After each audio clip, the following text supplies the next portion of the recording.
अध्याय में क्या, इसको याद है? 8वें अध्याय में, ठीक है, धन्यवाद। 8वें अध्याय में क्या, किसका वर्णन चालू हुआ, किसी को याद है?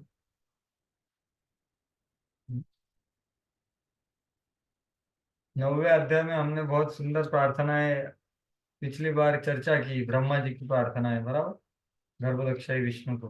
तो 8वें अध्याय में क्या है? कोई बता सकेगा? क्या वर्णन है 8वें अध्याय में, क्या संदर्भ है? जो संदर्भ अभी, वो श्रृंखला अभी भी वही कंटिन्यू करेगी। कोई बताइए। ब्रह्मा जी का वो हुआ था, ब्रह्मा जी का की उत्पत्ति हुई थी।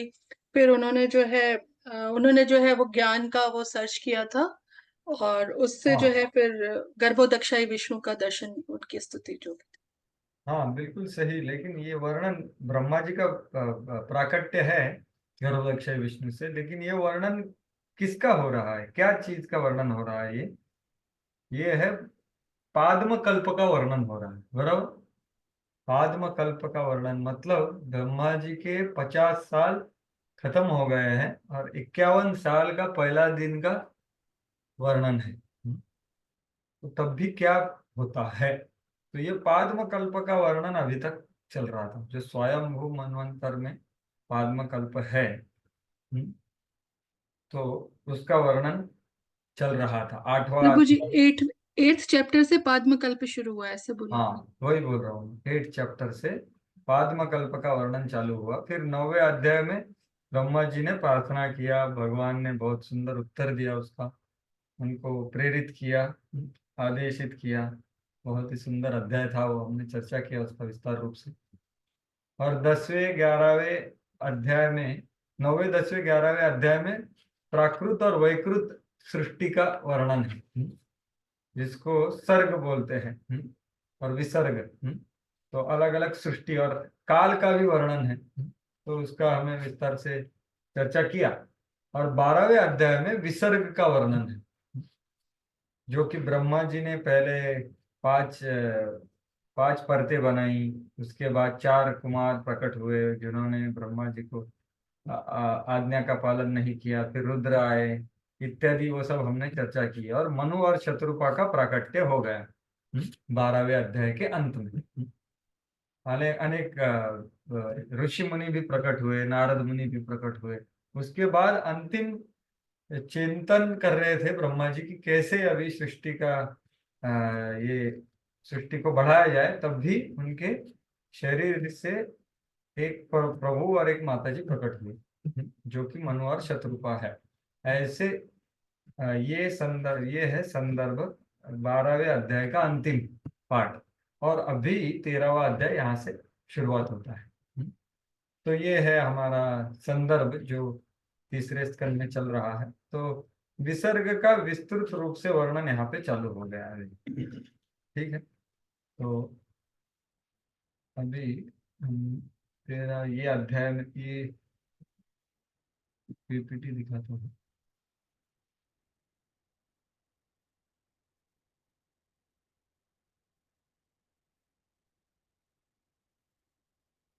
तो अभी हम लोग ये चर्चा करने वाले हैं अ, विसर्ग, ब्रह्मा जी जो करते हैं 13 से लेके 16। तो ये थोड़ा इंग्लिश में है, आप नोट डाउन कर लीजिए जितना हो सके, मैंने थोड़ा हिंदी में करने का प्रयास किया है। तो पहला अध्याय में अपीयरेंस ऑफ वराह, वराह देव का प्राकट्य, तो 2 तरह के वराह ये हम देखेंगे। दीति कश्यप मुनि का प्रस्तुत होती है शाम को। तो 14वां अध्याय कुमार का वैकुंठ गमन, ये 15वां और 16वां अध्याय। ठीक है? तो हम ये भगवान को प्लान अर्पण करते हैं, ये योजना है हमारी भगवान को और भगवान के भक्तों को उनकी प्रसन्नता के लिए, वृंदावन चंद्र की। ये देखिए, ये जो अध्याय है, 4 अध्याय, ये प्रभुपाद जी ने इतने तात्पर्य लिखे हैं। उन्होंने जितना महत्व दिया है तात्पर्य के पन्नों के ऊपर, उतना हम समय देने का प्रयास करेंगे। तो देखिए, ये पहला 13वां अध्याय आज और कल में हो जाना चाहिए, और कल ये दूसरा भी चालू हो जाना चाहिए। और फिर सबसे महत्वपूर्ण अध्याय है ये सेक्शन में, वो है 15वां अध्याय, भगवत धाम का वर्णन। वो सबसे महत्वपूर्ण है, वो हम 2 से 3 दिन उसको लगेंगे। और फिर चौथा जो दो द्वारपालों को शाप देते हैं, 4 कुमार। तो ये 15वां अध्याय को हम बहुत ही अच्छी तरह से लेने का प्रयास करेंगे। बहुत बड़ा अध्याय है, बहुत ज्यादा तात्पर्य लिखे हैं प्रभुपाद जी ने, देख सकते हैं आप। तो ऐसा हमारा योजना है। तो ये हम आप सबको और भगवान को अर्पण करते हैं, देखते हैं। और भगवान की योजना कैसी होती है वो हमें नहीं पता, तो ऐसा करने का योजना है। तो विश्वनाथ चक्रवर्ती ठाकुर लिख रहे हैं अभी 13वां अध्याय, वराहदेव का प्राकट्य। तो उसका कारिका है, त्रयोदशे वाचा ध्यायतो ब्रह्मणो नाश नसः उद्भूय गाम गतः क्रोडो गाम उद्धरे द्विजस्तुता। तो इसमें क्या, त्रयोदशी मतलब 13वें अध्याय में मनु के वचन को सुन करके ब्रह्मा जी ने ध्यान किया, ब्रह्मा जी ने चिंतन किया, और उनके नासिका नाक में से प्रकट हुए वराहदेव।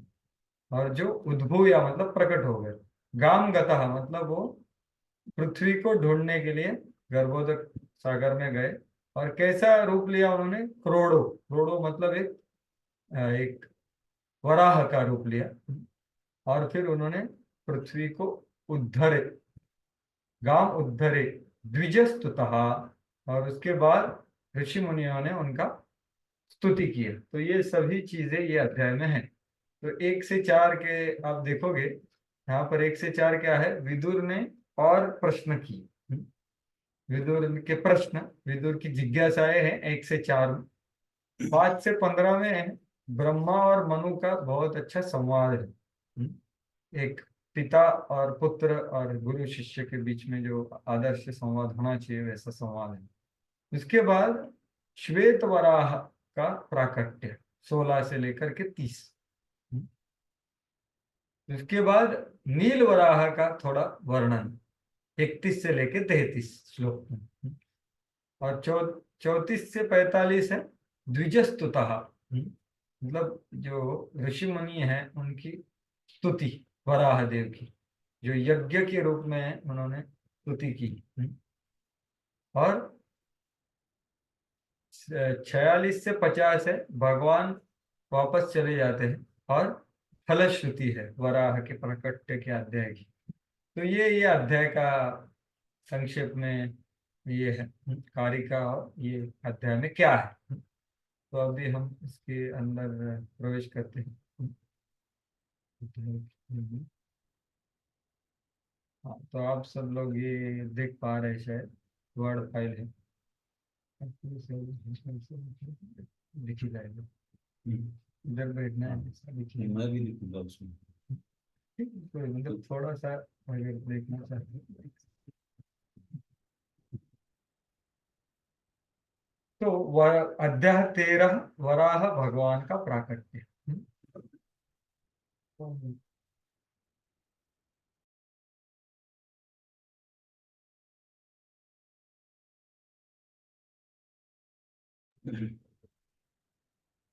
तो वराह भगवान का प्राकट्य। तो अभी एक, जैसे मैंने बताया पहले 4-5 श्लोकों में विदुर जी के प्रश्न है, जिससे मैत्रेय जी बहुत खुश हो गए। तो वो चर्चा करेंगे।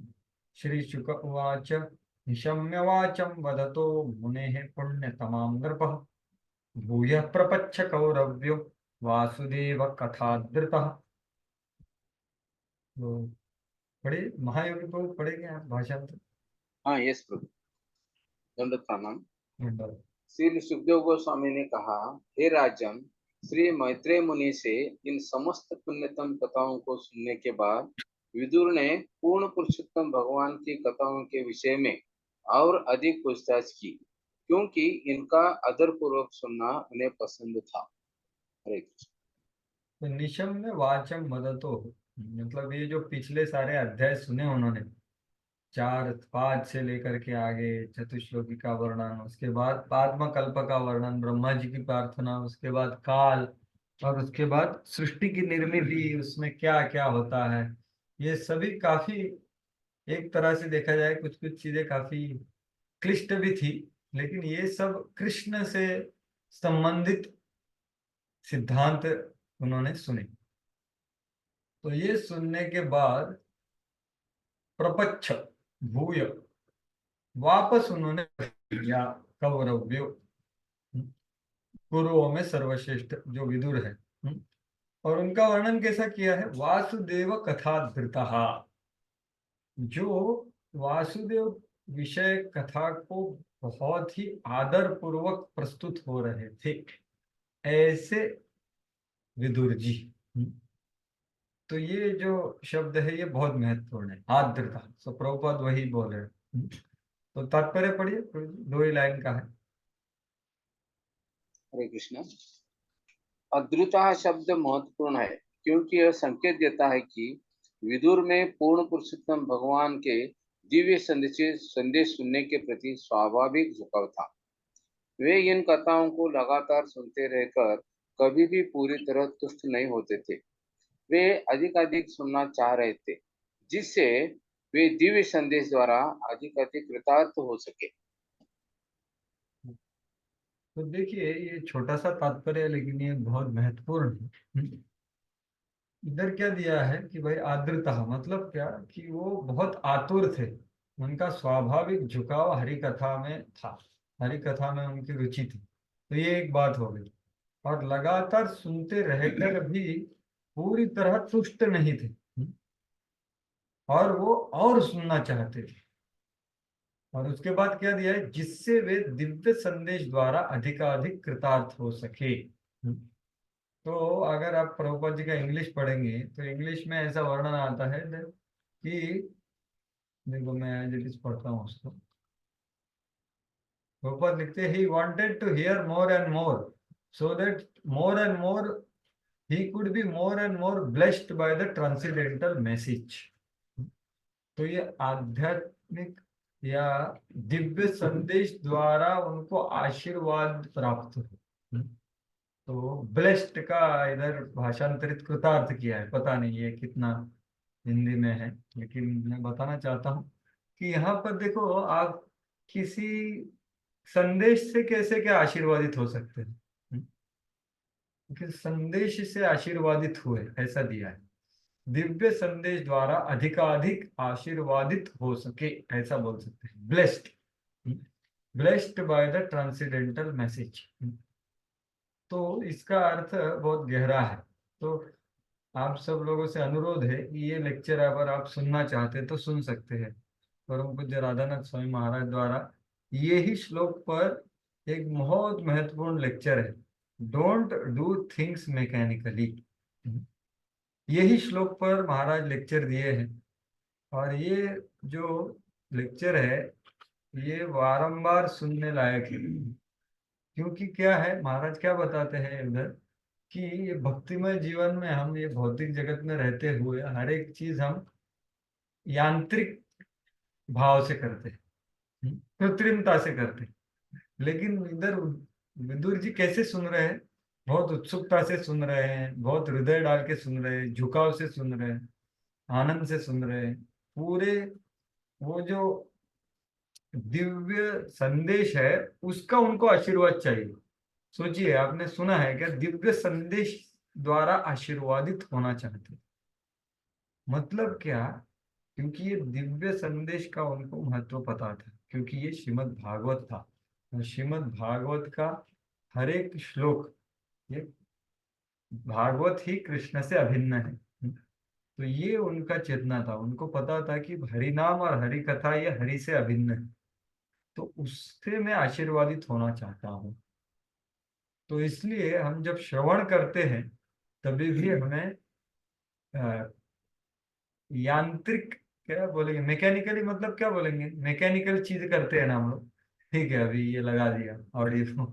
यांत्रिक, हाँ, यांत्रिक के बराबर है। हाँ, यांत्रिक, यांत्रिक भाव से, मैकेनिकली। जैसे महाराज उधर बहुत आपको अनुरोध है कि आप सुन सकते हैं, बहुत बहुत व्यवहारिकता से महाराज बताते हैं कि हर एक चीज ये भौतिक जगत में क्या है, ये वर्ल्ड ऑफ मशीन्स वो बोल कि हमेशा हम लोग, अभी मैं लैपटॉप पे बैठा हूँ इधर, लैपटॉप के सामने प्रयास कर रहा हूँ। लैपटॉप नहीं तो पहले के टाइम पे क्या थे, बहुत सारे लोगों ने खेती किया है, तब भी क्या था, बैल था। तो बैल के साथ आपको आदान प्रदान करना होता था, तो वो काम करता था। उसके साथ एक संबंध प्रस्थापित करना था, उसका सेवा इत्यादि, उसका फेस्टिवल वगैरह। लेकिन अभी एक ट्रैक्टर आ गया, उसको आप लात मार सकते हैं, उसके ऊपर थूक सकते हैं, उसमें पेट्रोल डालेंगे तो वो चलेगा। ऐसा महाराज उदाहरण देते। लेकिन पहले के जमाने में ज्यादा यांत्रिकता भाव कम था। क्योंकि हर एक चीज मशीन कम थे। लेकिन अभी क्या हो गया, हर एक चीज के लिए एक मशीन आ गई, इसलिए हमारा ये मशीनमय चेतना बढ़ रहा है। इसलिए महाराज बोलते थे कि जो बहुत भक्तिमय जीवन है उसमें हम कुछ भी सेवा कर रहे हैं, जैसे कि हम बर्तन मांज रहे भगवान का, तो तब भी हमें पूरा चेतना डाल के करना चाहिए, पूरा ध्यान पूर्वक करना चाहिए, पूरा भगवान की खुशी के लिए करना चाहिए, पूरा भगवान के आशीर्वाद, भगवान के भक्तों की प्रसन्नता और भगवान की प्रसन्नता, ये भाव से कौन सा भी सेवा करने का प्रयास करना चाहिए। नहीं तो क्या होता है, मैकेनिकली महाराज बोलते हैं कि हम दंडवत भी करते हैं, तो ऐसा रोबोट की तरह कोई आ गया हरे कृष्णा तो हाँ? ऐसा रोबोट जैसा करता है, वैसे वांछा कल्पतरुभ्यश्च कृपा सिंधुभ्येव वैष्णवेभ्यो नमः। सब रोबोट होके उठ जाते हैं, नहीं तो कोई डीटी वर्शिप कर रहा है तो ऐसा घुमाता है, कुछ उसमें भाव नहीं। तो ऐसा हो सकता है।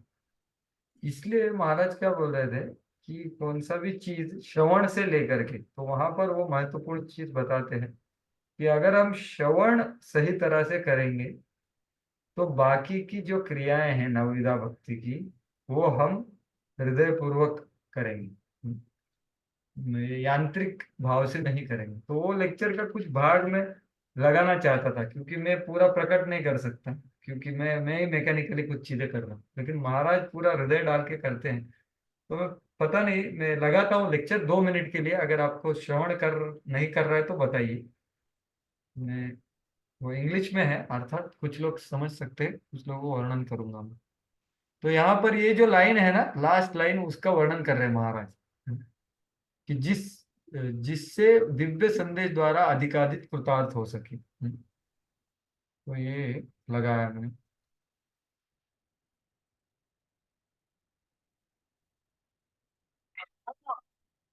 So that he could be more and more blessed by the transcendental message. The good person, can you be blessed by the wall?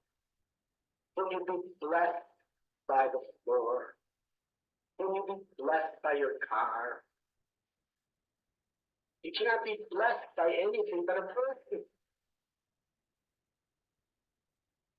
Can you be blessed by a mathematical equation?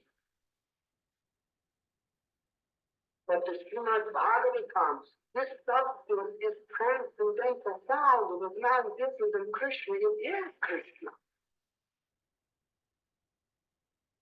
When we are hearing the description of the narration of Srimad Bhagavatam or any of the great Bhakti Shastras, we are personally associating with Radha and Krishna and all the previous acharyas who have passed down this message. They are in the sound vibration. And the sound vibration itself is offering the most auspicious blessings by which you can achieve liberation from all suffering and the ecstatic joy of loving Krishna. To the degree we are eager to hear, serious to follow what we hear, we are being blessed by this message. To receive the blessing of Hari Katha is the beginning of our spiritual life. Thus, कुछ श्रवण हो रहा है क्या आप लोगों को? हाँ रहा है, ठीक से नहीं आवाज आ रहा है। इतना ठीक से नहीं आ रहा है। हाँ तो थोड़ा तो ये होगा, लेकिन महाराज वही बता रहे कि हमारा भक्तिमय जीवन का शुरुआत है कि भगवान की कथा को, भगवान के दिव्य संदेश द्वारा आशीर्वादित होंगे, तो वो हमारा भक्ति का शुरुआत में। और वो कैसे करेंगे? जब हम बहुत ध्यान पूर्वक सुनेंगे और उसका आचरण करने का प्रयास करेंगे। तो ये, क्योंकि ये दिव्य संदेश में भगवान श्री कृष्ण और सभी आचार्य गण, उनकी कृपा इसमें है, इत्यादि वो बता रहे हैं। और फिर पूरे लेक्चर में वो वही बताते हैं कि प्रभुपाद जी को भी उनके गुरु महाराज ने वो कोशी का जो अ, प्रसंग है वो पूरा बताते हैं कि कैसे प्रभुपाद जी को पूरा समझ भी नहीं रहा था। वो बहुत मुश्किल चीज बोल रहे थे भक्ति सिद्धांत सरस्वती, लेकिन प्रभुपाद जी बहुत ही आतुरता से सुनने का प्रयास कर रहे थे। और प्रभुपाद जी नम्रता से बोलते भी है कि मैं समझ भी नहीं पा रहा था ज्यादा कुछ, लेकिन मुझे श्रवण करने में बहुत आतुरता थी। और वही चीज भक्ति सिद्धांत सरस्वती ने देखी और बोला कि हाँ 10 साल बाद कि ये, इसको जरूर मैं दीक्षा दूंगा, क्योंकि ये सुनने में उत्सुक है, ये बाहर चला नहीं जाती। तो ये जरूरी है, ये श्रवण करना। और श्रवण नहीं, महाराज पूरा बोलते हैं कि हर एक जो सेवा कर रहे हैं वो यांत्रिक तरह से नहीं करनी चाहिए। तो इसलिए ये बहुत महत्वपूर्ण है, यहाँ पे बताया गया। तो और एक, जस्ट और 1 मिनट लगाता हूँ आगे का। यही यही श्लोक पर पे ये व्याख्यान है। Nothing is impersonal in the entire creation. Everything is being executed by the personal will of Krishna, directly or indirectly. Therefore, a devotee must do everything he does in a personal way and see everything that comes into our life in a personal way. And reciprocate as a person, with a person. Even when it rains. हाँ, तो सभी चीज वैयक्तिक रूप में देखना चाहिए। देखो, इन पर्सन, पर्सन मतलब क्या? उससे आदान प्रदान होता है। तो ये जो है, ये आशीर्वादित होना मतलब क्या? वो दिव्य संदेश से आदान प्रदान करना। अगर हम सही भाव से प्रस्तुत करते हैं, जो श्रवण है, श्रद्धा से, वर्ण करने की इच्छा से और नम्रता से प्रस्तुत होते हैं, उत्सुकता से, तो वो जो दिव्य संदेश और दिव्य संदेश देने वाला, इससे हम आदान प्रदान कर सकते हैं। तो यही बोलने का तात्पर्य है ये लेक्चर में। तो ये लेक्चर आप सुन सकते हैं। तो ये बहुत महत्वपूर्ण है, बहुत क्योंकि क्या होता है, कुछ साल बाद हम कुछ सेवा करते हैं और उसमें अगर सेवा में हमें अभी क्या बोलते हैं, कुछ महीने बाद हमको आने लगता है ना, अभी ठीक है महाराज बोलते लेक्चर देना है तो कोई मैकेनिकली भी दे सकता है, हाँ अभी पता है सब कुछ। तो भगवान का निर्भर कुछ नहीं रहेगा, तो वो यांत्रिक तरह से हो गया लेक्चर देना भी। तो बाकी का चीज का क्या कहना। तो वो क्या बता रहे थे, अगर आप कुछ सेवा कर रहे हैं तो कुछ दिन बाद करने के बाद आप उसमें कुशल हो जाएंगे, तो वो फिर क्या होती है, यांत्रिक तरह से करने की संभावना होती है। तो इसलिए हमें कभी भी ये इसमें पढ़ना नहीं है। हर एक चीज वैयक्तिक है और हर एक चीज भगवान से संबंधित है। तो वहां वो बर्तन मांजने का बोल रहे थे, तो प्रभुपाद जी बोलते हैं वो ये बर्तन मांजने में हमने सोचना चाहिए कि ये भाई, ये बर्तन में भगवान कृष्ण के लिए रसोई बनाई जाती है, तो ये इतना अच्छा साफ करूंगा कि ये चमकना चाहिए, और ये चमकना ही नहीं चाहिए, ये तो हंसना भी चाहिए, ऐसे महाराज बोलते हैं। तो ये भाव से अगर हम प्रयास करेंगे कौन सा भी सेवा करने का, तो फिर यहाँ पर जो बोला गया है, आशीर्वादित होंगे। क्योंकि भक्ति ये आदान प्रदान है हर एक क्षण में। और फिर इसी लेक्चर के अंत में श्रीमान राधेश्याम को प्रश्न करते हैं कि कभी कभी हम संबंधों में भी यांत्रिक हो जाते हैं, आदान प्रदान हो, तो उससे बाहर कैसे आए। तो महाराज बोलते हैं ध्यान पूर्वक, अगर हम, देखो कुछ भी चीज ध्यान पूर्वक करेंगे ना, तो यांत्रिक नहीं हो सकते। तो ये सबसे पहला चीज है, ध्यान पूर्वक करना। और दूसरा चीज, इसलिए भगवान हमें बहुत सारी मतलब समस्या नहीं तो चैलेंज में डालते हैं, क्योंकि मैकेनिकल चलता रहता है, फिर हम उड़ जाते हैं, अरे भगवान के ऊपर निर्भर होना पड़ता है। तो इसलिए ये मैकेनिकल चीज नहीं करना चाहिए। तो ये बहुत ही सुंदर लेक्चर है, अगर आप हो सके तो सुन लीजिए। यही यही अध्याय के यही श्लोक के ऊपर बहुत ही सुंदर लेक्चर है, डोंट डू थिंग्स मैकेनिकली, 1998 का। तो ठीक है, यहाँ पर विदुर जी देखिए, विदुर जी जो हरि कथा सुनने के लिए यमराज का पोस्ट छोड़ के आए थे, तो अभी उन्होंने अवसर प्राप्त करने के बाद और सुनना चाहते हैं, और वो हरि कथा से आशीर्वादित होना चाहते हैं, कृतार्थ होना चाहते हैं, इसलिए वो अपनी उत्सुकता को व्यक्त कर रहे हैं, जिसको सुखदेव गोस्वामी वर्णन कर रहे हैं। तो अभी सुखदेव गोस्वामी से जाते हैं विदुर के ऊपर, दूसरे श्लोक में।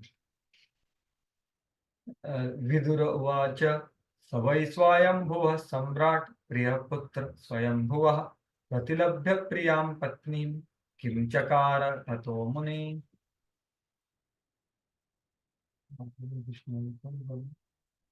शांति लता भक्ति माता जी आप पढ़ सकती हैं भाषण। हाँ, शेयर करना। दंडवत प्रणाम। धन्यवाद।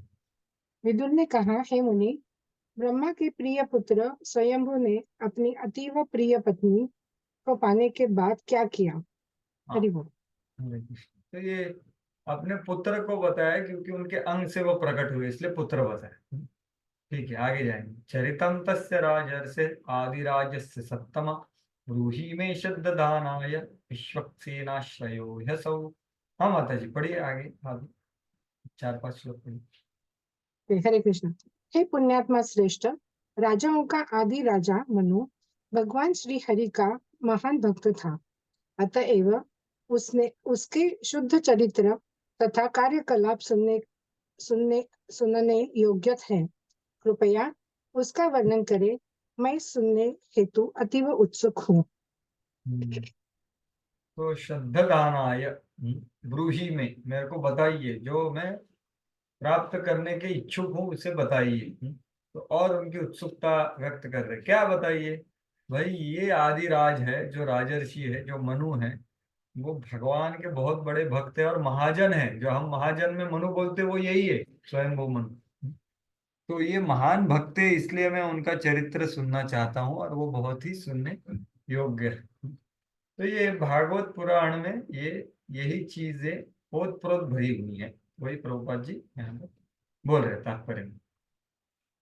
और भगवान की कथा और भगवान के शुद्ध भक्ति कथा, इसमें कुछ अंतर नहीं है, और उनका फल एक ही होता है। तो क्या फल है, अर्थात इनसे भक्ति का विकास होता है, शुद्ध भक्तों की कथा। तो शुद्ध भक्तों की कथा भी बहुत शक्तिशाली होती है, ना ही सिर्फ भगवान की। हालांकि ये दो अलग नहीं की जा सकती, तो भी देखिए आप, प्रभुपाद लीलामृत है तो पूरे प्रभुपाद जी की कथा है, लेकिन वो भी बहुत मधुर है, क्योंकि वो शुद्ध भक्त की कथा है। वैसे तो ठीक है, ये शुद्ध भक्त की कथा किससे सुननी चाहिए, वो अगले श्लोक में विशेष रूप से बताया। लेकिन विश्वनाथ क्या बोलते हैं, भगवान और उनके भक्तों के बारे में सुने बिना सबसे विद्वान व्यक्ति का ज्ञान बेकार है। ये ये एक महत्वपूर्ण सिद्धांत अगले श्लोक में वर्णन किया है। श्रुतस्य पुंसां सुचिरश्रमस्य नन्मन्यसा सूरिव्रीडितोऽर्थः तत्तद्गुणानुश्रवणं मुकुन्द पादारविन्दं हृदयेषु येषाम्। हाँ माता जी पढ़िए। जो लोग अत्यंत श्रम पूर्वक तथा दीर्घ काल तक गुरु से श्रवण करते हैं, उन्हें शुद्ध भक्तों के चरित्र तथा कार्यकलापों के विषय में शुद्ध भक्तों के मुख से ही सुनना चाहिए। शुद्ध भक्त अपने हृदय के भीतर सदैव उन श्री भगवान के चरण कमलों का चिंतन करते हैं, जो अपने भक्तों को मोक्ष प्रदान करने वाले हैं। तो ये श्लोक ऐसा बोल रहा है कि देखो, जो गुरुकुल में विद्यार्थी होते थे, उनको एक बहुत बड़ा श्रम या तपस्या करना होता था। वो क्या था कि गुरु के मुख से वेदों की वाणी को सुनना, वेदों के श्लोकों को इत्यादि को सुनना। शुतस्य पुंसाम सुचिर श्रम, सुचिर श्रम मतलब दीर्घ काल श्रम। लेकिन उसका अर्थ मतलब उसका जो ये है, क्या बोलते हैं, परिणाम है, वो अगर शुद्ध भक्तों का चरित्र सुनने में ये नहीं होता, तो वो बेकार है, ये बोला जा रहा है। नन्नु अंजसा सूर्य भी ईडितोर्थ। सूरी भी मतलब बहुत उच्च स्तर के लोग, शुद्ध भक्त प्रभुपाद जी बोले, शुद्ध भक्तों द्वारा व्याख्या की गई।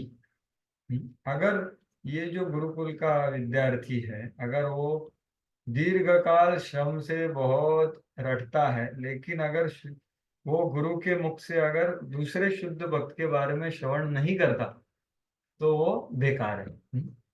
ये बात पहले 2 लाइन में बताया गया।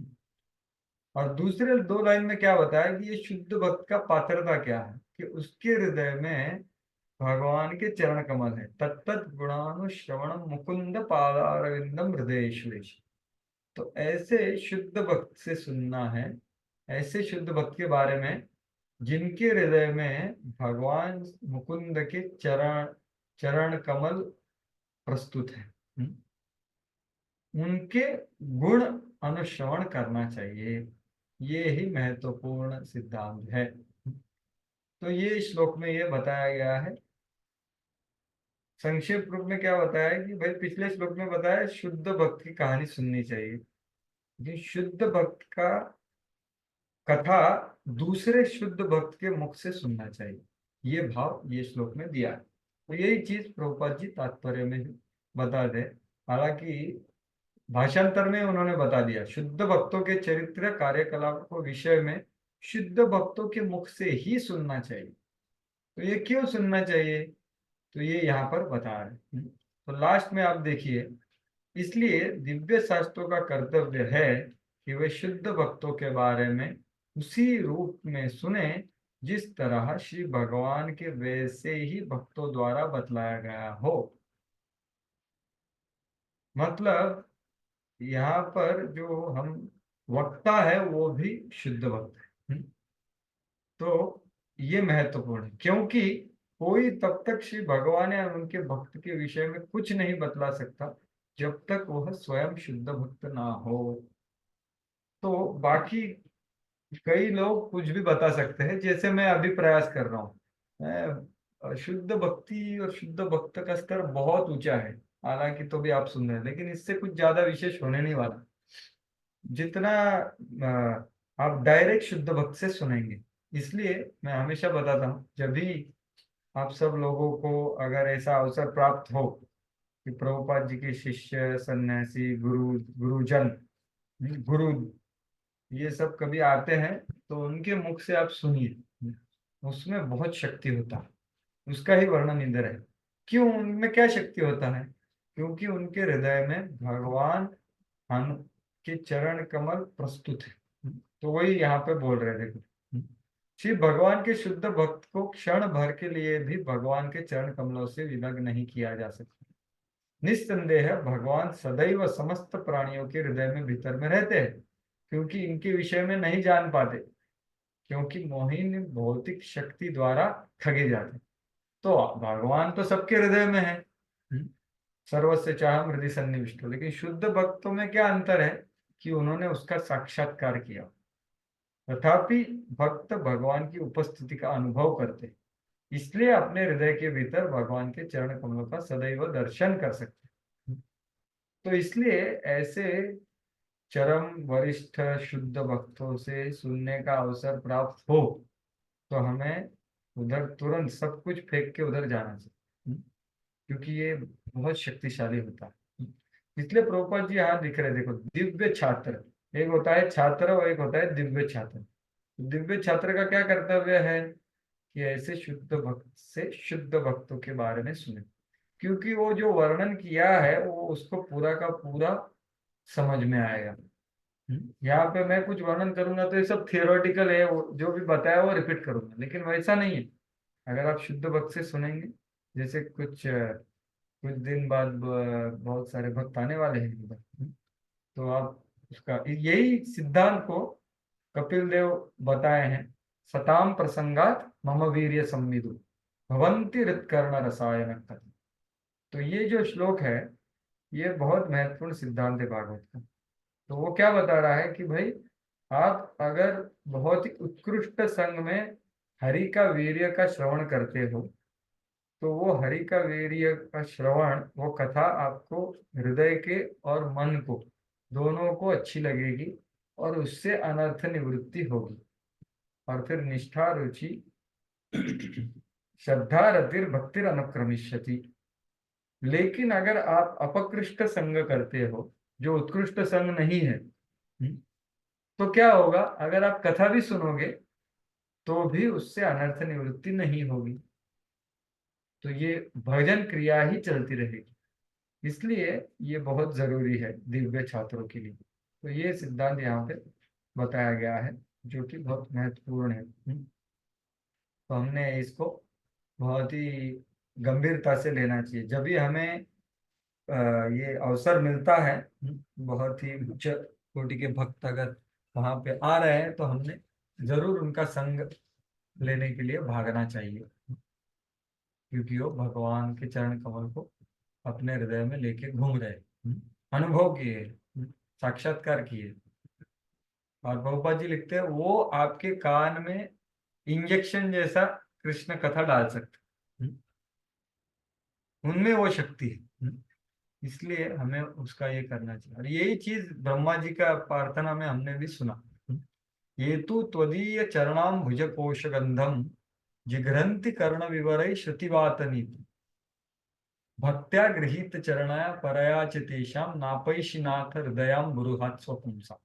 तो ये 5वां या 11वां श्लोक है, 5:3.9.11 शायद। तो वहां ब्रह्मा जी, हमने चर्चा किया, ब्रह्मा जी क्या बोल रहे हैं कि भाई आप ये जो शुद्ध भक्त है, उनके हृदय से आप जा ही नहीं सकते, आप बंधे गए हैं उधर। क्यों बंधे गए? क्योंकि उन्होंने आपके चरण कमल को पूरा पूरा ध्यान किया है। ये तो त्वदीय चरणाम भुज कोश गंध, ये आपके चरण कमल के कोश का जो गंध है, वो श्रुतिवात द्वारा, श्रवण के द्वारा उन्होंने आपके चरण कमल को पकड़ लिया है। तो आप अभी नापैशी नाथ हृदयाम्बुरुहत स्वपुंस, उनके कमल रूपी हृदय को आप भृंग रूपी, आप मधु चखना चाहने के लिए गए हैं, आप छोड़ नहीं सकते। तो ऐसे ये शुद्ध भक्तों का संग हमें करना चाहिए, ऐसा बताया जा रहा है। ये विदुर जी बोल रहे कि भाई मेरे को सुनाओ, मैत्रेय मुनि आप शुद्ध भक्त हो और मनु ये दूसरा शुद्ध भक्त है, तो उसके बारे में आप बताइए, मैं सुनना चाहता हूँ। तो अभी शुद्ध गोस्वामी बोल रहे हैं कि ये मैत्रेय मुनि ने कैसे उसका ये किया, उत्तर दिया। श्री शुक उवाच ब्रुवाणम विदुरम विनीतम सहस्त्रशीर्षण चरणोपधानम प्रवृष्टरोमा भगवत कथाया प्रणीयमानो मुनिरभ्यचष्ट। श्रील सुखदेव गोस्वामी ने कहा, भगवान श्री कृष्ण विदुर की गोद में अपना चरण कमल रखकर प्रसन्न थे, क्योंकि विदुर अत्यंत विनीत तथा भद्र थे। श्री मैत्रेय मुनि विदुर के शब्दों से अति प्रसन्न थे और उनके इस भाव से प्रभावित होकर उन्होंने बोलने का प्रयास किया। हरि बोल। बोलने का प्रयास किया। क्यों? क्योंकि देखिए कितना सुंदर इधर संवाद हो रहा है विदुर और मैत्रेय में, एक दूसरे में कितना प्रशंसा, कितना आदर और कितना हृदय में उनके बारे में, इनके हृदय में कितना प्रशंसा है। देखिए वो प्रभृष्ट रोमा, मतलब ये मैत्रेय मुनि है, उनके प्रभृष्ट रोमा मतलब क्या हो गए? रोंगटे खड़े हो गए उनके। क्यों खड़े हो गए? क्योंकि ये विदुर जी का उत्सुकता देख करके, और वो बोलने का प्रयास किए, मतलब क्या, थोड़े गदगद हो गए। क्यों हो गए? क्योंकि उन्होंने विदुर जी के भक्ति को स्मरण किया कि ये विदुर जी जो कृष्ण कथा सुनने के लिए इतने उत्सुक है, ये कितने महान भक्त हैं, जिनको भगवान एक तकिया के रूप में इस्तेमाल करते थे। तकिया मतलब ये, भगवान जब उनके घर पे कुछ भोजन करने के लिए आते थे, तो भोजन के बाद वो प्रेम से शयन करते थे, तब भी उनके चरण कमल विदुर जी के जांग के ऊपर देख के सो जाते थे। सहस्त्र शीर्षो चरणों उपधानम, तो तकिया। ऐसे विदुर जो इतने नम्रता से बोले पिछले 3-4 श्लोकों को, तो ये सुन करके मैत्रेय जी गदगद हो गए। मैत्रेय जी प्रहृष्ट रोमा और मुनिरभ्यचष्ट, तो ऐसा बोलने के लिए प्रयास किया। तो ये बहुत सुंदर संवाद हो रहा है ये दोनों में। ऐसा ही हमने वर्णन सुना उद्धव और विदुर के, कैसे एक दूसरे को उन्होंने सांत्वना दिया, आदान प्रदान किया। तो ये संवाद है, हृदय पूर्वक संवाद, जहाँ पे एक दूसरे से बहुत अच्छे संबंध है, एक वेल विशिंग फीलिंग है इत्यादि, एक दूसरे के भक्ति के लिए आदर है, प्रशंसा है। तो ऐसे संवाद हो सकते हैं जो भागवत में वर्णन है। तो प्रभुपाद जी उसका ही वर्णन करते हैं तात्पर्य में। तो अभी 6 से लेकर 13 तक पास जा सकते हैं, क्योंकि वे ब्रह्म मनु संवाद है। तो यहाँ पर अभी उन्होंने पूछा ना कि भाई क्या हुआ बाद में, मनु और शत्रुपा के प्राकट्य के बाद उन्होंने क्या किया, ये प्रश्न किया। उसका उत्तर यहाँ पर शुरुआत कर रहे हैं बताने की। तो ये जो पूरा श्रृंखला है 6 से लेकर 13 में, तो आप देखोगे कि एक आदर्श पिता और पुत्र में आदान प्रदान है। तो वही एक सिद्धांत इधर महत्वपूर्ण है, जिसका हम थोड़ा चर्चा करेंगे, लेकिन श्लोकों से जाएंगे पहले।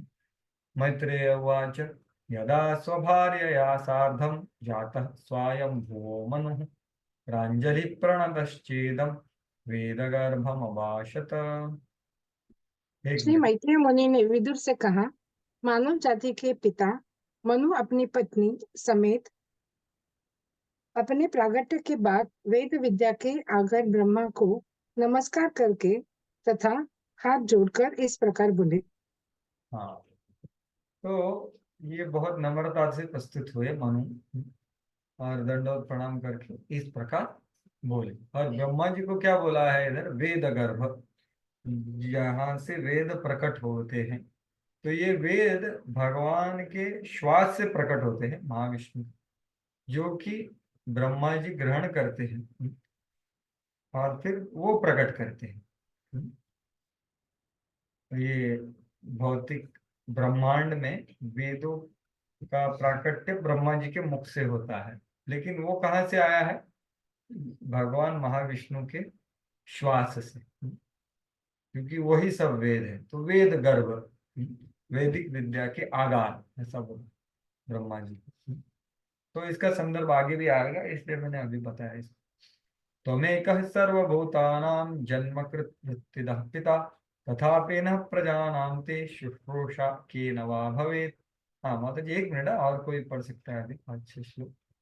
हाँ, सुकुमारी ललिता माता जी आप पढ़ेंगे 10-11 श्लोक तक। हरे कृष्ण प्रभु जी। हरे कृष्ण। आप सारे जीवों के पिता तथा उनकी जीविका के स्रोत हैं, क्योंकि वे सभी आपसे उत्पन्न हुए हैं। कृपया करके हमें आदेश दें कि हम आपकी सेवा किस तरह कर सकते हैं।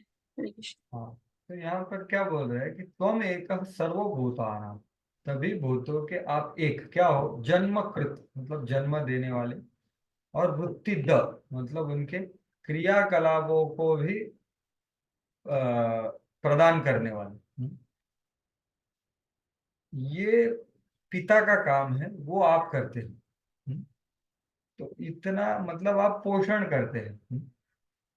तो भी तथापि मतलब नह प्रजानाम, तो हम आपकी प्रजा है, तो आपकी शुश्रूषा कैसे कैसे हम करें। हालांकि तो श्रीधर स्वामी बोलते हैं उधर, तथापि का अर्थ क्या है कि भाई आपको तो हमारी सेवा का कुछ जरूरत नहीं है, क्योंकि आप पिता हो, आप सभी को प्रकट करते हो और पोषण भी आप करते हो। तो आपको हमारी सेवा की कुछ जरूरत नहीं है, आप खुद कर सकते हैं, लेकिन हमें आपकी सेवा करने का मौका चाहिए, इसलिए हम आपकी शुश्रूषा कैसे करें। तो ये भाव है, इसलिए भवेद बोला है, कैसे संभव हो सकती है, हालांकि आपको तो जरूरत नहीं है। तो ये भाव है इधर। तो प्रभुपाद जी पुत्र का कर्तव्य और पिता का कर्तव्य बताते हैं। तो पुत्र का कर्तव्य ये नहीं है कि भाई आप पिता को सिर्फ एक, प्रभुपाद जी बोलते हैं ना, भगवान को सिर्फ ऑर्डर सप्लायर करके नहीं देखना चाहिए। तो वही प्रभुपाद जी यहाँ पर बोल रहे हैं। तो लास्ट लाइन में देखिए, पिता का कर्तव्य है कि जब तक पुत्र बड़ा ना हो जाए उसका पालन पोषण करे, जब पुत्र बड़ा हो जाए तो पुत्र का कर्तव्य है कि वो पिता की सेवा करे। तो आगे बढ़ते हैं। तद्विदेहि नमस्तुभ्यं कर्मस्विद्यात्म शक्तिषु यत्कृत्वे यशो विश्वम समुद्र च भवद्गतिः। हे पढ़िए। आराध्य, आप हमें हमारी कार्य क्षमता के अंतर्गत कार्य करने हेतु अपना आदेश दें, जिससे हम इस जीवन में यश के लिए तथा अगले जीवन में प्रगति के लिए उसका पालन कर सकें। हाँ, तो वो शुश्रूषा पूछने के बाद वो अन्वय ये श्लोक में पूरा होता है, तद विदेही, कि वो हमें आदेश दे। हाँ, और मेरा आपको नमस्कार है। और जो मैं, हे ईड्य, हे पूज्य, आत्मशक्ति से यत् कृत्वा, मतलब मैं जो कर्ज करने योग्य हूँ, करने पात्र हूँ, मेरी क्षमता है, वो क्षमता में मुझे बताइए मैं आपके लिए क्या कर सकता हूँ। क्यों? ये करके जो करता है उसका यश ये जीवन में और अगले जगत में भी बढ़ जाता है। तो ये भाव है। तो ये मनु जी व्यक्त कर रहे हैं कि भाई इसलिए आप मेरे को कृपया आदेश दीजिए। तो प्रभुपाद जी इधर लिख रहे हैं कि ब्रह्मा तो सीधे भगवान से वैदिक ज्ञान प्राप्त करने वाले हैं, और ब्रह्मा की गुरु शिष्य परंपरा में जिसी किसी को उनका निहित कार्य सौंपा जाता है उसे इस जीवन में यश तथा अगले जीवन में मोक्ष प्राप्त होना निश्चित है। तो यहाँ पर क्या महत्वपूर्ण सिद्धांत है, ये जो परंपरा में आपको कुछ सेवा प्राप्त होती है तो वो सेवा हृदय पूर्वक करने से क्या होता है वो बताया गया है। सिर्फ ब्रह्मा जी के फॉलोअर मनु है, और मनु वो पूछ रहे हैं, तो प्रभुपाद जी हमारे लिए भी बता रहे कि ब्रह्मा की गुरु शिष्य परंपरा में जिसी किसी को उनका निहित कार्य सौंपा जाता है, कि आपको अधिकार दिया जाता है, आदेश दिया जाता है कि भाई आप ये सेवा करो, तो वो उससे क्या होता है, ये जीवन में यश और अगले जीवन में मोक्ष प्राप्त होना निश्चित है। क्योंकि ये परंपरा हमें कृष्ण से जोड़ती है। इसलिए जैसे मैंने पहले भी बताया कि जो डोंट डू थिंग्स मैकेनिकली, कौन सा भी सेवा हो, जो भी हमें बताया जाए परंपरा में अगर आ रहा है तो उसमें बहुत शक्ति है। ब्रह्मा से चलने वाली गुरु शिष्य परंपरा की यह धारा आध्यात्मिक है, जबकि मनु से चलने वाली वंश परंपरा भौतिक है।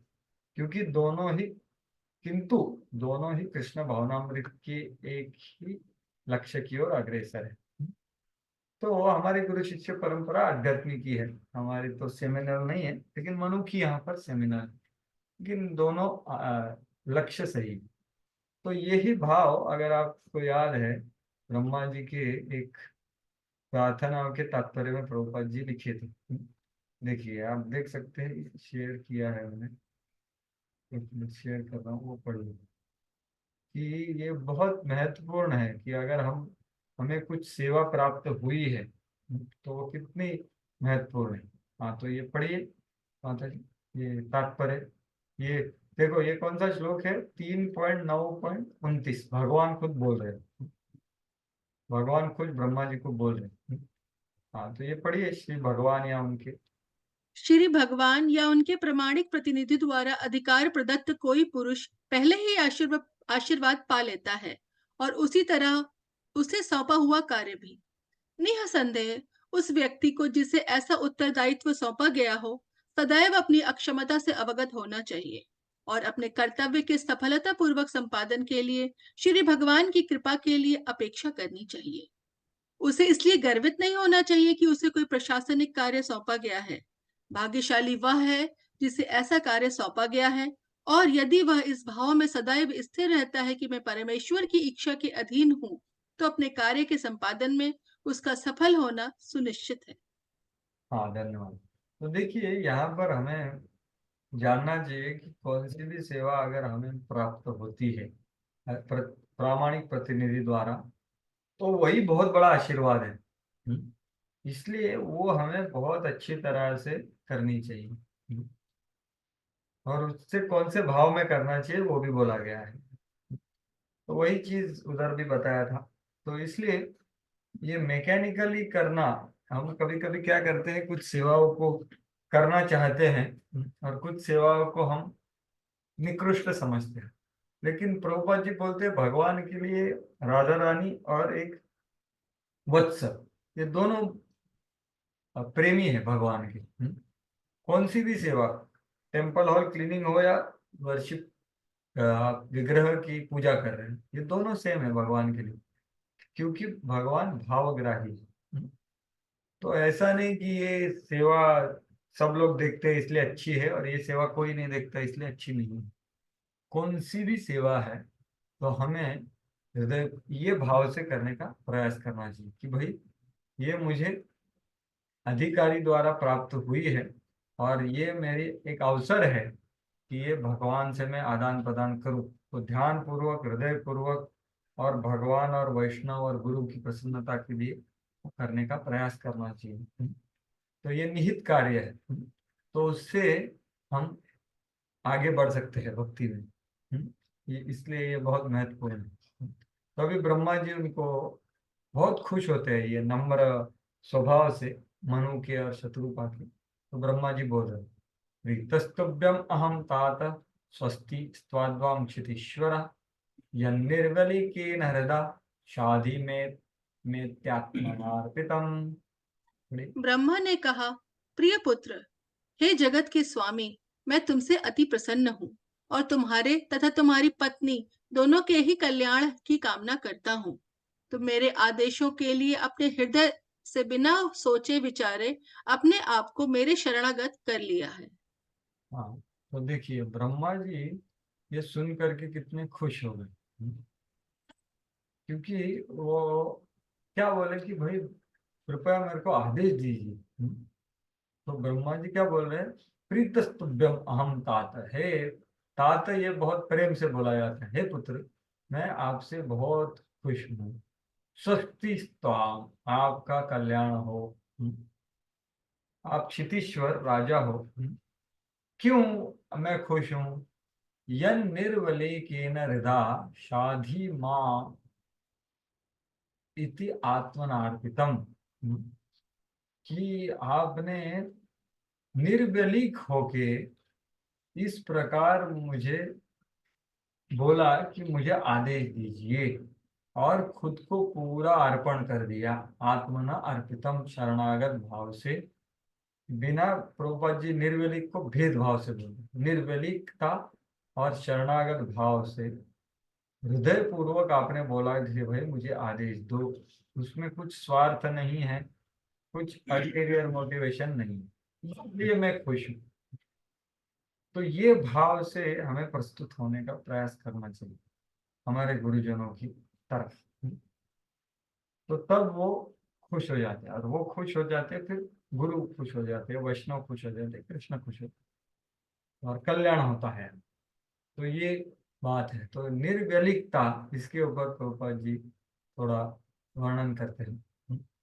तो यहाँ पर बोला है पिता और पुत्र का संबंध उदात्त होता है। ये आदर्श संबंध उदात्त होता है, आजकल का नहीं बोला हूँ।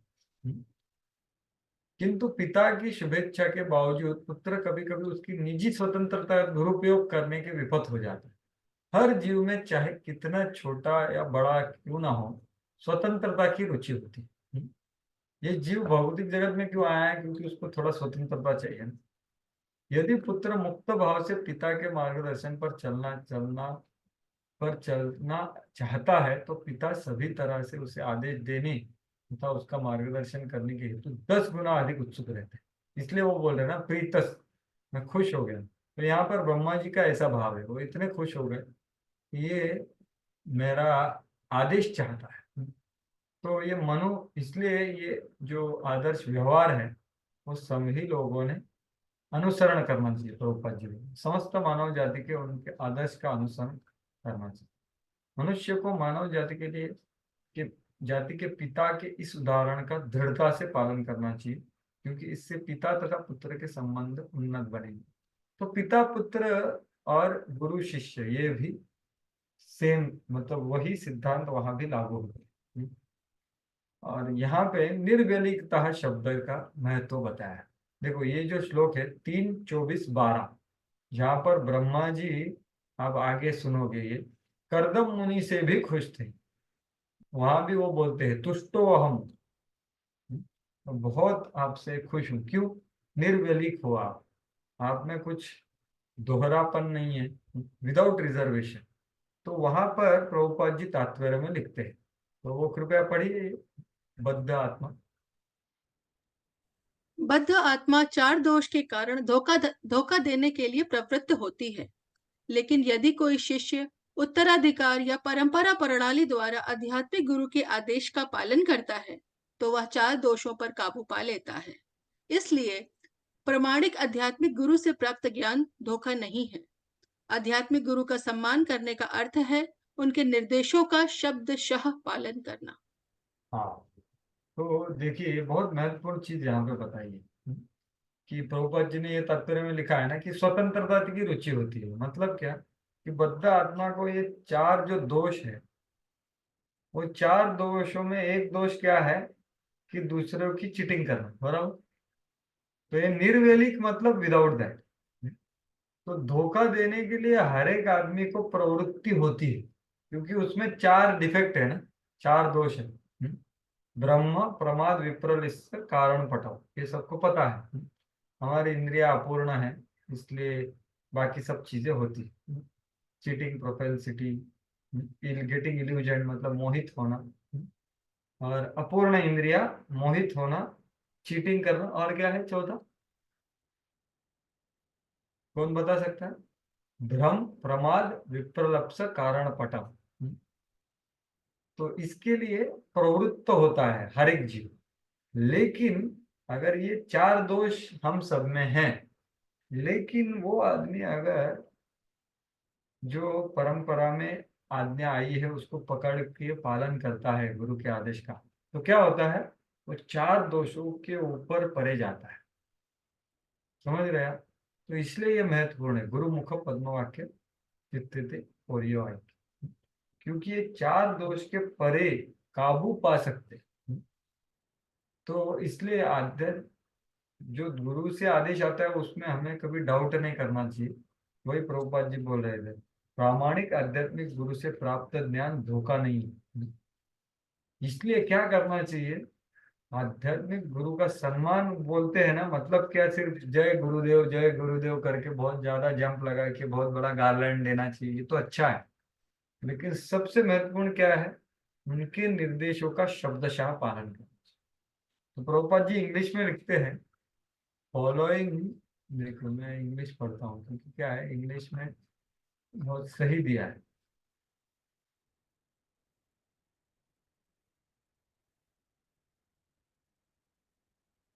प्रभुपाद जी लिख रहे हैं, to honour the spiritual master means to carry out his instructions word for word. Word for word मतलब क्या? कि शब्दशः, मतलब उसका कुछ हम हमारे दिमाग लगा के कुछ उसका ये नहीं करते कि शायद मुझे ये बोलना चाह रहे थे, लेकिन मैं बहुत क्या बाकी के दूसरों के सामने नहीं बोल सकते, इसलिए अभी ये बोल रहे हैं मुझे। नहीं, जो बोला गया है वो शब्दशः उसका पालन करना चाहिए, ये यहाँ पर बोला गया है शब्दशः। और ये होता है आदर। तो यही दिया है, निर्देशों का शब्दशः पालन करना चाहिए। उसका क्या बोलते हैं, स्पेकुलेशन मतलब क्या, एक कपोल कल्पित कुछ उसका ये नहीं करना चाहिए, शायद इसका अर्थ ये है तो मैं ये करता हूँ। नहीं, शब्दशः पालन करना, उसको निर्विलिकता बोला। और ये मतलब अल्टीरियर मोटिवेशन नहीं है, तो इसलिए हमने प्रयास करना चाहिए उसका। तो ये जो निर्व्यलिकता है, वो मतलब क्या है, इंग्लिश में डुप्लिसिटी बोलते हैं इसको, विदाउट डुप्लिसिटी। तो डुप्लिसिटी मतलब क्या? ये द्वैधता। तो द्वैधता का सार है कर्तापन, मैं बहुत बड़ा करता हूँ, आई एम द डूअर। तो ये कर्ता का भाव जब होता है तो हम जो भी कार्य करते हैं वो डुप्लिसिटी से करते हैं। क्योंकि जब कर्ता भाव आता है तो भगवान के ऊपर का निर्भरता चला जाता है, क्योंकि कौन कर रहा है? मैं कर रहा हूँ। भगवान कहाँ, कल तो मैं ही रहा हूँ। तो ये परम पूज्य हल्दर महाराज बता रहे थे, शरणागति के जो व्याख्या कर रहे थे। तो ये बहुत अंदर का भाव है, जहाँ पर यहाँ पर ब्रह्मा जी खुश क्यों हैं कि बहुत सारे शिष्य गुरु के पास आते हैं कि मुझे आदेश दो कभी कभी, लेकिन उनके हृदय में कुछ इच्छाएं होती हैं, वो इच्छा पूर्ण करने के लिए वो पूछते हैं, नहीं तो कुछ चाहिए रहता है इसलिए पूछते हैं। लेकिन वैसे भाव से नहीं जाना, निर्व्यलिक मतलब और कुछ नहीं चाहिए उनकी प्रसन्नता के अलावा। तो ये हम सही, इसलिए विश्वनाथ चक्र ठाकुर लिखते हैं आत्मनार्पितम, मतलब क्या कि ब्रह्मा ने अपना अहमता और ममता ये दोनों अर्पण कर दिया मनु ने। आत्मना अर्पितम लिखा है, शाधी में इति आत्मना अर्पितम। तो अहंता और ममता, अहंकार और स्वामित्व दोनों अर्पित कर दिया। तो ये चीज है, तो ये हमने सबसे पहले गुरु की तरफ शुरुआत करनी चाहिए, और फिर गुरु की कृपा प्राप्त होने पर हम वैष्णव और कृष्ण के लिए भी वैसा सब कर सकते हैं। तो ये है, इसलिए शब्दशः पालन करना ये महत्वपूर्ण चीज है। निर्वेलिकता मतलब दूसरा कुछ मोटिवेशन नहीं, वो है तो उसमें व्यलिकता आ गई। तो इसलिए ब्रह्मा जी यहाँ पर खुश हो गए, इसलिए वो बोल रहे हैं प्रीतस्तुभ्यम अहम तात, आपका कल्याण हो क्योंकि आपका हृदय शुद्ध है। और वो अभी आगे और सिद्धांत बता रहे, एतावत्तात्म जय वीर कार्याय अचित गुरु शक्त्या प्रमत्त गृह्येत सादरम गतमत्सरैः। हे वीर, तुम्हारा उदाहरण पिता पुत्र संबंध के सर्वथा उपयुक्त है। बड़ों की इस प्रकार से पूजा अपेक्षित है। जो ईर्ष्या की सीमा से परे है और विवेकी है, वह अपने पिता के आदेश को प्रसन्नता पूर्वक स्वीकार करता है और अपनी पूरी सामर्थ्य से उसे संपन्न करता है। हरे कृष्ण। तो यहाँ पर देखो सिद्धांत बताया जा रहा है कि तुम्हारा उदाहरण पिता पुत्र के संबंध के सर्वथा उपयुक्त है। एतावती आत्मजय वीरा, तो आप आदर्श प्रस्तुत कर रहे हो हे मनु, ऐसा ही आदर, ऐसा ही पूजन होना चाहिए। और फिर मतलब क्या, शक्ता प्रमत्त गृह्येत सादरम गतमत्सरई, कि आप जो ईर्ष्या के सीमा के परे है, मतलब क्या कि आप ऐसा नहीं सोच रहे हो कि प्रभुपाद जी लिखे हैं देखो तात्पर्य में कि जो 4 कुमार है उनको भी आदेश दिया गया था थोड़े देर पहले, बराबर, पिछले अध्याय में 12वें अध्याय में, लेकिन 4 कुमारों ने नकार दिया।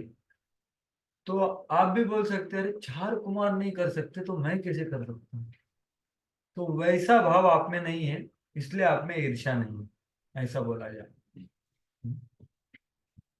प्रभुपाद जी ये लिखे हैं तात्पर्य में, ब्रह्मा जी खुश क्यों हुए, क्योंकि वो कुमारों का स्मरण कर रहे कि कुमारों ने ऐसा भाव प्रकट नहीं किया था। हालांकि कुमारों का कारण आध्यात्मिक था, वो भी प्रभुपाद जी लिखे। तो देखिए आप देख सकते हैं, तो ये सब ईर्ष्या रहित या गत मत्सर का अर्थ बता रहे हैं प्रभुपाद। तो ब्रह्मा जी को जब ब्रह्मा जी लज्जित हुए और उनका क्रोध रुद्र रूप में प्रकट हुआ, ब्रह्मा इस घटना को भूले नहीं थे, अतएव स्वयंभू मनु द्वारा आज्ञा पालन किए जाने से वो उत्साहित हुए, क्योंकि ये इतना अच्छे प्रस्तुत हुए। भौतिक दृष्टि से चारों मुनियों द्वारा अपने पिता के आदेश का उल्लंघन निश्चय निंदनीय है। तो ये सिद्धांत निंदनीय है, लेकिन क्योंकि यह आज्ञा का उल्लंघन उच्चतर उद्देश्य के निमित्त है, इसलिए वो प्रतिक्रिया उनको नहीं मिलेगी, क्योंकि उनका उद्देश्य आध्यात्मिक था। तो ये, किंतु जो भौतिक कारणों से पिता की आज्ञा का उल्लंघन करता है, उसके उल्लंघन के निश्चय ही अनुशासिक मूल्य चुकाना पड़ता है। तो ये यहाँ पर बताया गया। तो इसलिए इस उदाहरण का अनुसरण करना अनिवार्य है।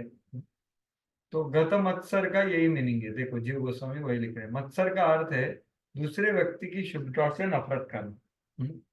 मतलब क्या, पर उत्कर्ष असहनम, इसको मत्सर बोलते। इसलिए शिष्यों को एकजुट होकर गुरु की आज्ञा का पालन करना चाहिए, ऐसे जीव गोस्वामी बोलते हैं। ना कि वो स्टोरी आपने सुना है ना कि एक गुरु जी है और दो शिष्य है, दो शिष्य गुरु को खुश करना चाहते हैं, तो उनको दोनों को क्या सेवा दिया है, पैर दबाई। तो ये एक शिष्य क्या करता है, उनको दिखाना चाहता है कि मैं अच्छा सेवा करता हूँ, तो दूसरे पैर को चिमटी लेता है। तो उसको लगता है कि मैं अच्छा सेवा करूंगा गुरु का और गुरु मेरे से प्रसन्न हो जाएंगे। तो लेकिन यहाँ पर हो क्या रहा है, गुरु को समस्या हो रहा है ना, तो एकजुट पर होकर गुरु की सेवा करनी चाहिए, ये यहाँ पर सिद्धांत बताया है। और प्रभुपाद जी भी वही बोल रहे हैं, आप अगर मुझे प्रेम करते हो तो क्या दिखाओ, सहयोग दिखाओ। गुरु शिष्यों में सहयोग होना चाहिए, और सहयोग कब होता है, जब मत्सरता नहीं होती तभी हो सकता। तो वही यहाँ पर बताया जा रहा है, गत मत्सरई, कि भाई आप ईर्ष्या के सीमा के परे हैं और विवेकी है, मतलब क्या, अप्रमत्त, विवेकी है, आप सही विचार करते हैं, अपने पिता के आदेश को प्रसन्नता पूर्वक स्वीकार करते हैं, गृह्येत, और अपनी पूरी सामर्थ्य से संपन्न करते हैं, मतलब शक्त्या। तो ये है आदर्श पुत्र, आदर्श शिष्य, जिसने ये करने का प्रयास करना चाहिए, सहयोग के साथ गत मत्सर होके, अपना पूरा शक्ति डाल के, और हृदय पूर्वक जो आदेश है उसको ग्रहण करके, अप्रमत्त गृह्येत, सादरम मतलब बहुत आदर पूर्वक, अपनी शक्ति द्वारा। तो ये यहाँ पर बताया गया, और इससे क्या होगा वो आगे बताए, स्वत्वमस्यामपत्यानि सादृशान्त्यात्मनो गुणैः उत्पाद्यशासधर्मेण गाम्यग्निः पुरुषं यज। पढ़ी। चूंकि तुम मेरे अत्यंत आज्ञाकारी पुत्र हो, इसलिए मैं तुम्हें आदेश देता हूँ कि तुम अपनी पत्नी के गर्भ से अपने ही समान योग्य संतानें उत्पन्न करो। तुम पूर्ण पुरुषोत्तम भगवान की भक्ति के सिद्धांतों का पालन करते हुए सारे जगत पर शासन करो और इस तरह यज्ञ संपन्न करके श्री भगवान की पूजा करो। हरे कृष्ण। तो देखिए ये ब्रह्मा जी का इच्छा है कि भाई आप अच्छे से संरक्षण करो, प्रजा उत्पन्न करो, आपकी जैसी ही प्रजा उत्पन्न करो, जो कि आज्ञाधारी है, सही है, सदाचार है। और फिर उनका संरक्षण करो, उससे मैं भी खुश हो जाऊंगा और भगवान की भी पूजन हो जाएंगे, ये दोनों चीज होंगी। तो प्रभुपाद जी तात्पर्य में यहाँ पर यज्ञ पुरुषम यज, इसके ऊपर बोलते हैं कैसे, ये सृष्टि का उद्देश्य का स्पष्ट वर्णन है। सृष्टि का उद्देश्य क्या है कि भाई प्रत्येक मनुष्य को चाहिए कि अपनी पत्नी के गर्भ से उत्तम संतानें उत्पन्न करें। तो ये उत्तम संतानें कौन सी भी संतानें नहीं, सही गर्भाधान संसार करके विचार करके, ये बहुत बड़ा कर्तव्य है। और फिर वर्णाश्रम के बारे में वर्णन करते हैं, जो विष्णु को खुश करता है वो है अगर वर्णाश्रम आचार इत्यादि, तो उसका वर्णन यहाँ पे प्रभुपाद जी ने किया है। और अगर वो कोई भक्ति करता है तो फिर वर्णाश्रम करने का भी उसका जरूरत नहीं है, जैसे चार कुमार, चार कुमारों ने कुछ वर्णाश्रम का कुछ नहीं किया, डायरेक्ट वो भगवान की भक्ति की। तो इससे इससे क्या होगा आगे, हम भाषांतर पढ़ी, किसी का 12 भाषण था? संपूर्ण प्रशासनिक प्रणाली। नहीं मतलब 12वें श्लोक का भाषण, भाषण था। हाँ हे 12वें श्लोक। राजन, हे राजन, यदि तुम भौतिक जगत में जीवों को उचित सुरक्षा प्रदान कर सको तो मेरे प्रति यह सर्वोत्तम सेवा होगी। जब परमेश्वर तुम्हें बद्ध जीवों के उत्तम रक्षक के रूप में देखेंगे तो इंद्रियों के स्वामी निश्चित ही तुम पर अतीव प्रसन्न होंगे। हाँ तो देखिए, परम शुश्रूषणम मह्यम स्यात् प्रजा रक्षयाम। सो प्रजा रक्षया, प्रजा रक्षया आप करोगे तो मेरी परम शुश्रूषा होगी, मेरी सेवा हो जाएगी, आपको करनी है। और उससे क्या होगा, ऋषिकेश भी खुश हो जाएंगे भगवान। तो ये है भगवान की प्रशासन प्रणाली। तो प्रभुपाद जी वही बोल रहे, संपूर्ण प्रशासन प्रणाली भगवत धाम वापस जाने हेतु व्यवस्थित की जाती। तो वो क्या है, वो बहुत महत्वपूर्ण यहाँ पर बताया जा रहा है। तो यहाँ पर मैं संक्षेप में बता रहा हूँ कि संपूर्ण प्रशासनिक प्रणाली का यही उद्देश्य है। क्या उद्देश्य है कि भाई अगर आपका उत्तरदायित्व है किसी लोगों पर तो क्या करना चाहिए। तो देखिए यहाँ पर क्या बताया, प्रत्येक राजा को यह जानना चाहिए कि प्रशासन में उसका उत्तरदायित्व नागरिकों से केवल कर वसूल करना नहीं है, अपितु यह देखना है कि उसके अधीन सारे नागरिकों को विष्णु पूजा का प्रशिक्षण दिया जा रहा है या नहीं। तो ये लाइन बहुत जरूरी है। हर व्यक्ति को विष्णु पूजा की शिक्षा देनी चाहिए, जानी चाहिए, और इंद्रियों के स्वामी ऋषिकेश के भक्ति में लगाना जाना चाहिए। तो ये दोनों चीज होनी चाहिए कि भगवान की भक्ति के बारे में प्रशिक्षण और भगवान की भक्ति में संलग्न करना चाहिए। ये प्रशासन प्रणाली का उद्देश्य है। जो ब्रह्मा के कथन द्वारा उद्घटित इस रहस्य को जानता है वह पूर्ण प्रशासनिक प्रमुख है। जो इसे नहीं जानता वो दिखावटी प्रशासक। तो सही प्रशासक, तो कोई बोलेगा कि मैं प्रशासक नहीं हूँ, लेकिन हर एक लीडर है भगवत रूप। अपने कुटुंब में एक लीडर हो सकता है, यहाँ जहाँ रहता है वो लीडर हो सकता है। ऐसा नहीं कि किसी को प्रशासक ही होना चाहिए। हर एक आदमी आप अपने आप में एक प्रशासक है। इन द सेंस मतलब मैं सिद्धांत के दौर में बोल रहा हूँ। अगर वास्तविक में है तो उसने सही विचार करना चाहिए, ये तात्पर्य है। तो क्या बोल रहे हैं प्रभुपाद जी, तो वैदिक प्रशासन विधि क्या है, भगवत भक्ति में प्रेरित करना और भगवत भक्ति में प्रवृत्त करना। तो प्रेरित करना कैसे होता है, प्रशिक्षण दे करके, प्रोत्साहन दे करके और वैयक्तिक प्रदर्शन से। तो ये तीन करना चाहिए जो प्रभुपाद जी बोल रहे, विष्णु पूजा की शिक्षा और प्रोत्साहन देना चाहिए उससे, इसको बोलते हैं प्रेरित करना। और दूसरा क्या है, भक्ति में प्रवृत्त करना, भक्ति में ऋषिकेश की भक्ति में लगाया जाना चाहिए।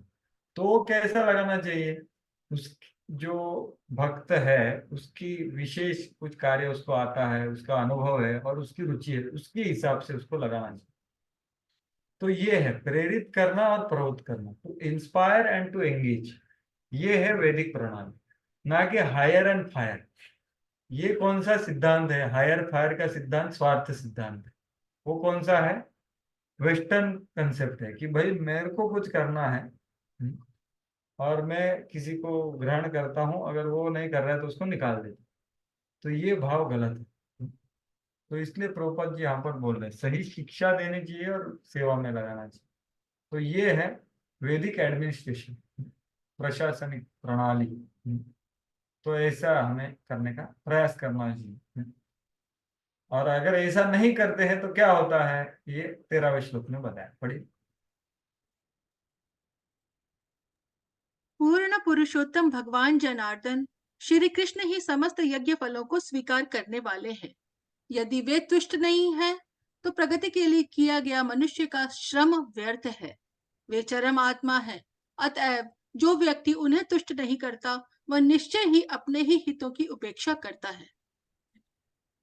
तो देखिए यहाँ पर बताया गया है, देखिए सही सीख क्या होती है, जब आप सही करने का चीज बताते हो और गलत क्या है वो बताते। तो ब्रह्मा जी यहाँ पर बता कि अगर ऐसे नहीं करोगे तो क्या होगा, जनार्दन खुश नहीं होगा। जनार्दन खुश नहीं होगे तो सभी श्रम हो जाएगा, श्रम एव ही केवलम। तो वही भाव इधर है, धर्म स्वनुष्ठित पुंसा विश्वक्सेन कथा सुया न उत्पादय यतिरति श्रम एव ही केवलम। यही सिद्धांत को प्रभुपाद जी यहाँ पर तात्पर्य में बता रहे हैं। ये सभी चीजें भौतिक जगत में क्यों करी जा रही है, परमेश्वर की तुष्टि के लिए है। इस तरह ब्रह्मा की कार्य की योजना में लगे सभी लोग जानते हैं कि भगवान को किस तरह तुष्ट करना चाहिए। श्री भगवान भक्ति योग द्वारा तुष्ट किए जाते हैं, जिसके अंतर्गत श्रवण कीर्तन इत्यादि 9 विधियां आती है। यह तो मनुष्य के अपने हित में है कि नियत भक्ति संपन्न की जाए, और जो भी इस विधि की उपेक्षा करता है वह अपने हित की उपेक्षा करता है। तो इस विधि मतलब नवविधा भक्ति, श्रवण कीर्तन इत्यादि को उपेक्षा करके बाकी कुछ करने का प्रयास करना, तो वो क्या है, खुद का हित को उपेक्षा करना। शम एव ही केवल, तो यही भाव है। 1, 2, 8 का श्लोक का ही भाव इधर बताया प्रभुपाद जी ने। अगर कौन सा भी प्रशासन कार्य है, धर्म, आप आपके व्यवसाय में या धर्म में बहुत ही स्वनुष्ठित है, लेकिन न उत्पादयेद यदि रतिम, मगर भगवान के कथा में, भगवान की सेवा में, भगवान के नामों में रुचि या आदर या उत्सुकता उत्पन्न नहीं हो रही है, तो वो श्रम है, पूरा का पूरा श्रम है। तो वही भाव इधर प्रकट कर रहे हैं। तो अभी मनु मनु ये सब श्रवण करके मनु उत्तर देते हैं। तो अभी कौन पढ़ेगा? श्याम भजन को आप पढ़ सकते हैं। अभी आगे 4-5 श्लोक 14वां का पढ़ी भाषा। हरे कृष्णा। हरे कृष्णा। मनु ने कहा, हे सर्वशक्तिमान प्रभु, हे समस्त पापों के संहर्ता, मैं आपके आदेशों का पालन करूंगा। कृपया मुझे मेरा तथा मुझसे उत्पन्न जीवों के बसने हेतु स्थान बतलाए। हाँ, हरे कृष्ण। तो वो बोल रहे, मैं तो आपका आदेश पालन करने में बहुत प्रवृत्त हूँ, लेकिन मेरा जगह कहाँ है सेवा करने की? और वो अभी बता रहे आगे। हाँ, पढ़िए भाषण तो 15वां श्लोक। हे देवताओं के स्वामी, विशाल जल में डूबी हुई पृथ्वी को ऊपर उठाने का प्रयास करें, क्योंकि यह सारे जीवों का निवास स्थान है। यह आपके प्रयास तथा श्री भगवान की कृपा से ही संभव है। हाँ, तो देखिए उनको क्या बोला गया था कि भाई आप आपके जैसे संतानों को पैदा कीजिए और उनका रक्षण कीजिए और भगवान का खुश कीजिए, लेकिन पृथ्वी नहीं है उधर। तो वो बोल रहे भाई विशाल जल में पृथ्वी नहीं है, जो सारे जीवों का निवास स्थान है, तो वो आपकी कृपा से ही संबंध है। तो अभी मैत्रेय उत्तर दे रहे हैं उसका। हाँ, पढ़ी भाषण। श्री मैत्रेय मुनि ने कहा, इस प्रकार पृथ्वी को जल में डूबी हुई देखकर ब्रह्मा दीर्घकाल तक सोचते रहे कि इसे किस प्रकार उठाया जा सकता है। हरे कृष्ण। तो ब्रह्मा जी भी सोचने लगे अरे क्या हो गया। क्योंकि क्या हुआ था, वो पृथ्वी अभी गर्भोदक सागर के तले में गिरी थी, वो थी नहीं जगह पे। तो इसलिए प्रभुपाद जी इसका थोड़ा पहले ही वर्णन कर देते हैं। श्री जीव गोस्वामी के अनुसार यहाँ पर जिन कथाओं का उल्लेख किया गया है वो भिन्न कल्पों की है। वर्तमान कथा है श्वेत वराह कल्प की है। तो 16 से 30 जो हम अभी पढ़ेंगे वो श्वेत वराह कल्प का वर्णन है, जहाँ पे श्वेत वराह प्रकट हुए और उन्होंने जो पृथ्वी थी गर्भोदक भगवान ब्रह्मा जी के नासिका से प्रकट होकर के बड़ा होकर के उन्होंने पृथ्वी को गर्भोदक सागर से ऊपर लाके रख के वो चले गए। ये है श्वेत वराह कल्प की कहानी। और चक्षुष कल्प जो 31 से 33 है वो है तब भी उन्होंने हिरण्याक्ष को मारा था। तो ये दोनों कथाएं यहाँ पर अभी वर्णन होगी। तो 16 से लेकर के 30 तक अभी पूरा स्टोरी लाइन है, और फिर 31 से लेकर 33 भी हिरण्याक्ष को कैसे मारा। तो ये दोनों कथाएं उन्होंने मिक्स करके बोल दी, क्योंकि दोनों वराह देव ही है, एक है श्वेत वराह, एक है नील वराह। ये दोनों कथा बोलते हुए मैत्रेय मुनि ने ये दोनों साथ में बोल दी, अलग अलग से बोली नहीं। लेकिन आचार्य जन हमें बोल रहे हैं क्या हो। तो ये थोड़ा इधर प्रभुपाद जी तात्पर्य में पहले ही बोल देते हैं कि आगे क्या दिया है। वो दीर्घ काल तक सोच रहे थे। तो इसमें अभी जाने से पहले एक चीज देख लेते हैं। तो हमने अभी देखा कि कैसे ये मनु और ब्रह्मा जी इनमें बहुत ही सही एक आदर्श गुरु शिष्य या पिता पुत्र के संबंध है। तो वही संबंध हमें हमारी सेवाओं में गुरु और वैष्णव के साथ करने का प्रयास करना चाहिए, क्योंकि हमें भी जो सेवा आती है वो परंपरा में आती है, उसका महत्व हमने देखा तात्पर्यों में। लेकिन ये आज्ञाधारकता का जो भाव है ये बहुत जरूरी है हर एक के लिए। तो उसके बारे में थोड़ा चर्चा करेंगे। इसका चर्चा पहले भी थोड़ा किया था हमने लास्ट टाइम, लेकिन अभी भी थोड़ा करेंगे क्योंकि संदर्भ आया है इसलिए। तो सबसे पहले आप देखिए कि प्रभुपाद चाहते थे कि हम अधिकारियों के साथ सहयोग करें। तो हमारे अधिकारी मतलब हमें जो सेवा प्रदान करते हैं इत्यादि, कोई भी हो सकता है, तो सहयोग करना चाहिए। तो सबसे बड़ा क्या चीज है? शरणागति।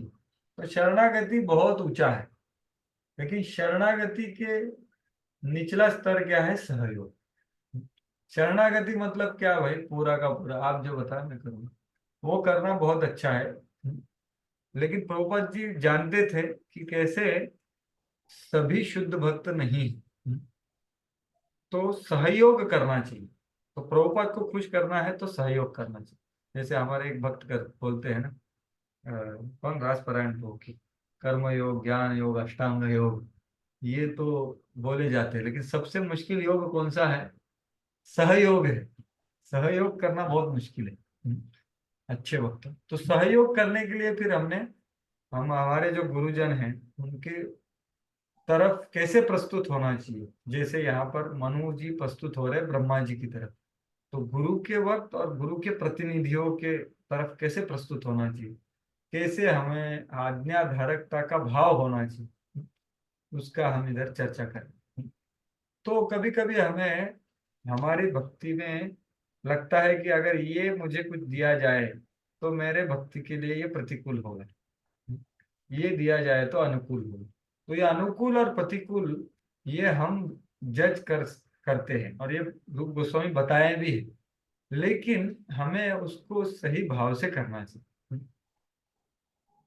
और जो ये है ना, मतलब एक गुरु और शिष्य है, नहीं तो पुत्र और पिता है, तो पुत्र का क्या भाव होना चाहिए वो यहाँ पर बताया है आगे। हाँ, तो ये पढ़िए 1 नंबर का पॉइंट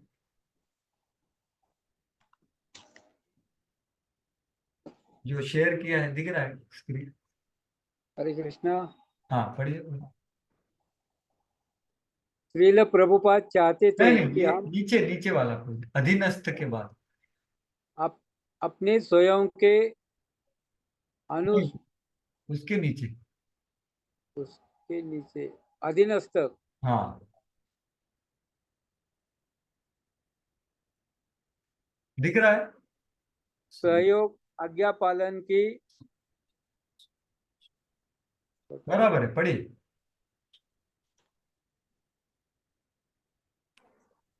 श्रद्धा के साथ सम्मानजनक और संवेदनशील व्यवहार वरिष्ठों की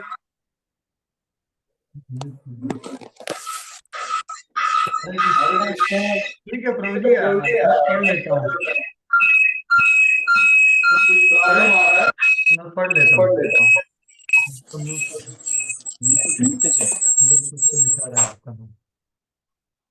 देखियो, ये अधीनस्थ मतलब ये जो शिष्य है या पुत्र है उसका क्या कर्तव्य है, क्या भाव होना चाहिए।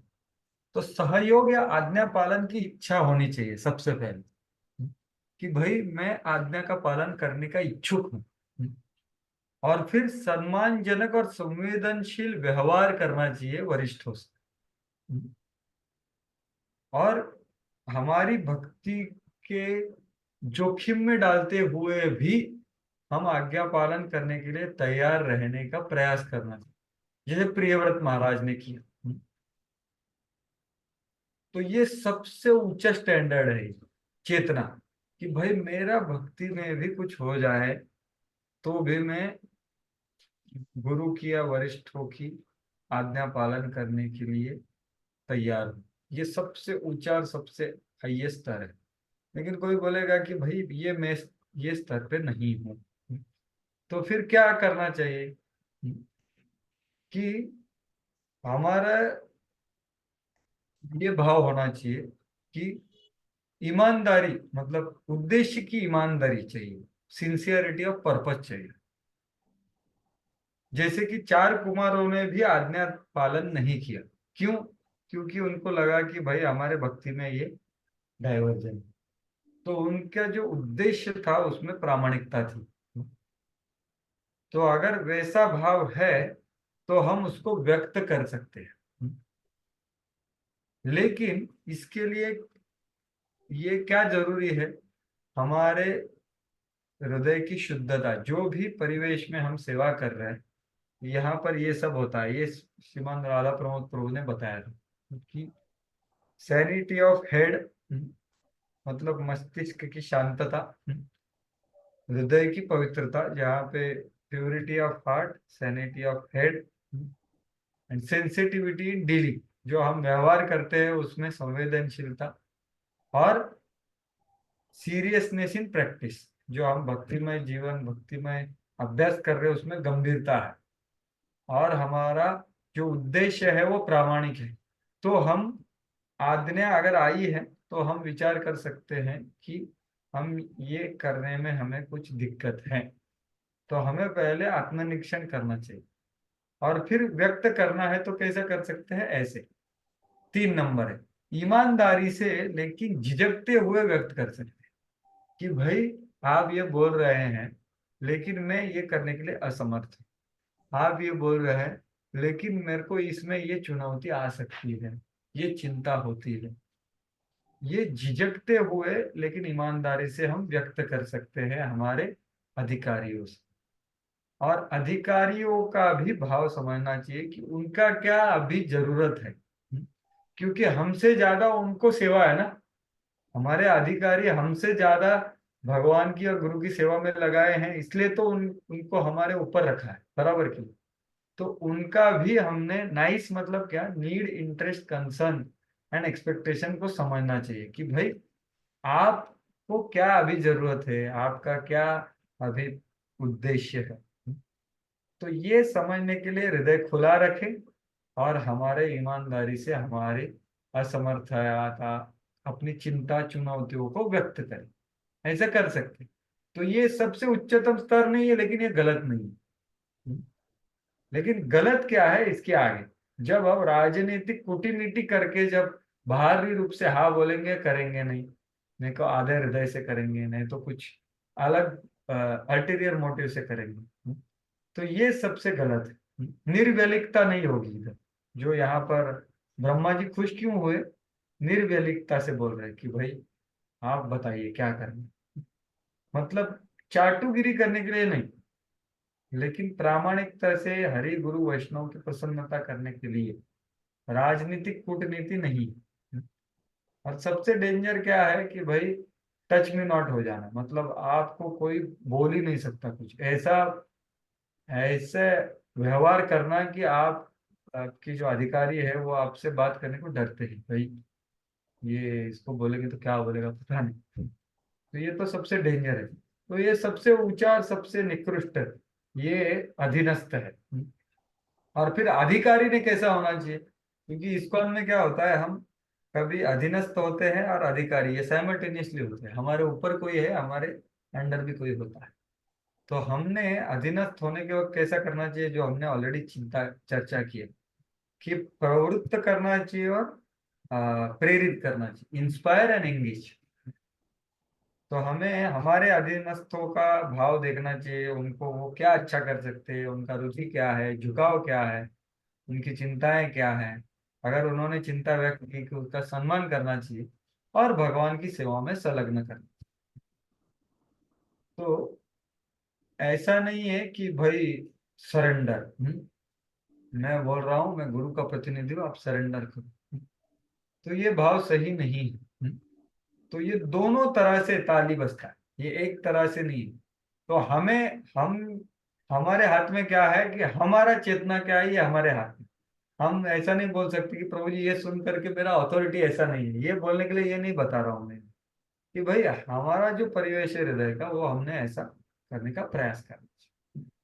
तो इसलिए ये आज्ञाधारकता का जो महत्व है वो बहुत जरूरी है शिष्य के लिए। क्योंकि शिष्य मतलब क्या, जिसके ऊपर शासन होता है वो शिष्य।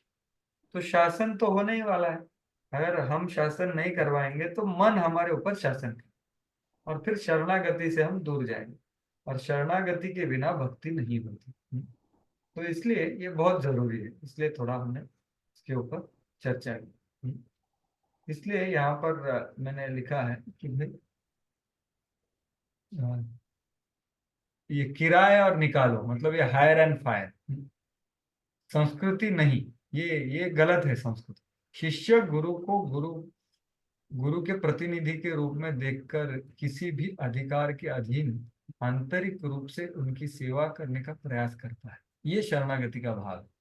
तो ये क्या भाव बता रहे थे हल्दर महाराज कि भाई आप कौन से भी अथॉरिटी के अंदर, कौन से भी मंदिर में, अगर आप सोचोगे कि भाई गुरु ने मेरे को ये यहाँ पर भेजा है और ये जो प्रतिनिधि है ये गुरु का प्रतिनिधि है, इसको मैं खुश करूंगा तो गुरु खुश हो जाए, ये भाव से अगर करोगे आप तो ये शरणागत भाव है।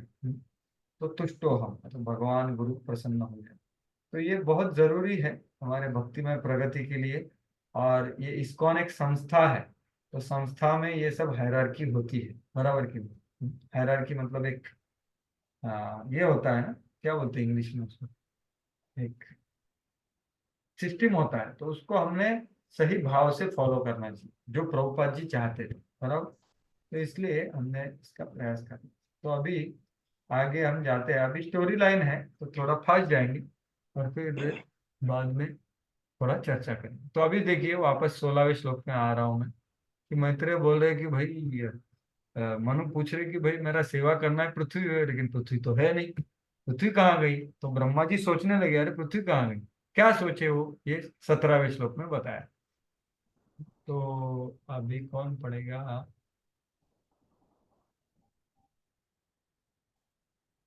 कौन पढ़ना चाहेगा, वॉलंटियर करना है? तो पढ़ूंगा मैं। हाँ पढ़ो ना। ब्रह्मा ने सोचा, जब मैं सृजन कार्य में लगा हुआ था तो पृथ्वी बाढ़ से आप्लावित हो गई और समुद्र के गर्त में चली गई। हम लोग जो सृजन के इस कार्य में लगे हैं, भला कर ही क्या सकते हैं। सर्वोत्तम यही होगा कि सर्वशक्तिमान हमारा निर्देशन करे। हाँ, तो तुरंत वो भगवान का स्मरण किए, देखो सर्वोत्तम यही होगा कि सर्व, तो ये देखिए ये अच्छे भक्त की श्रद्धा का है। तो प्रभुपाद जी वही बोल रहे हैं तात्पर्य में, अगर आप पढ़ोगे, कभी कभी भगवत भक्त जो विश्वसनीय सेवक होते हैं अपना अपना कर्तव्य निभाते समय विमूढ़ हो जाते हैं। तो विमूढ़ मतलब परप्लेक्स्ड, मतलब परप्लेक्सिटी आ जाता है।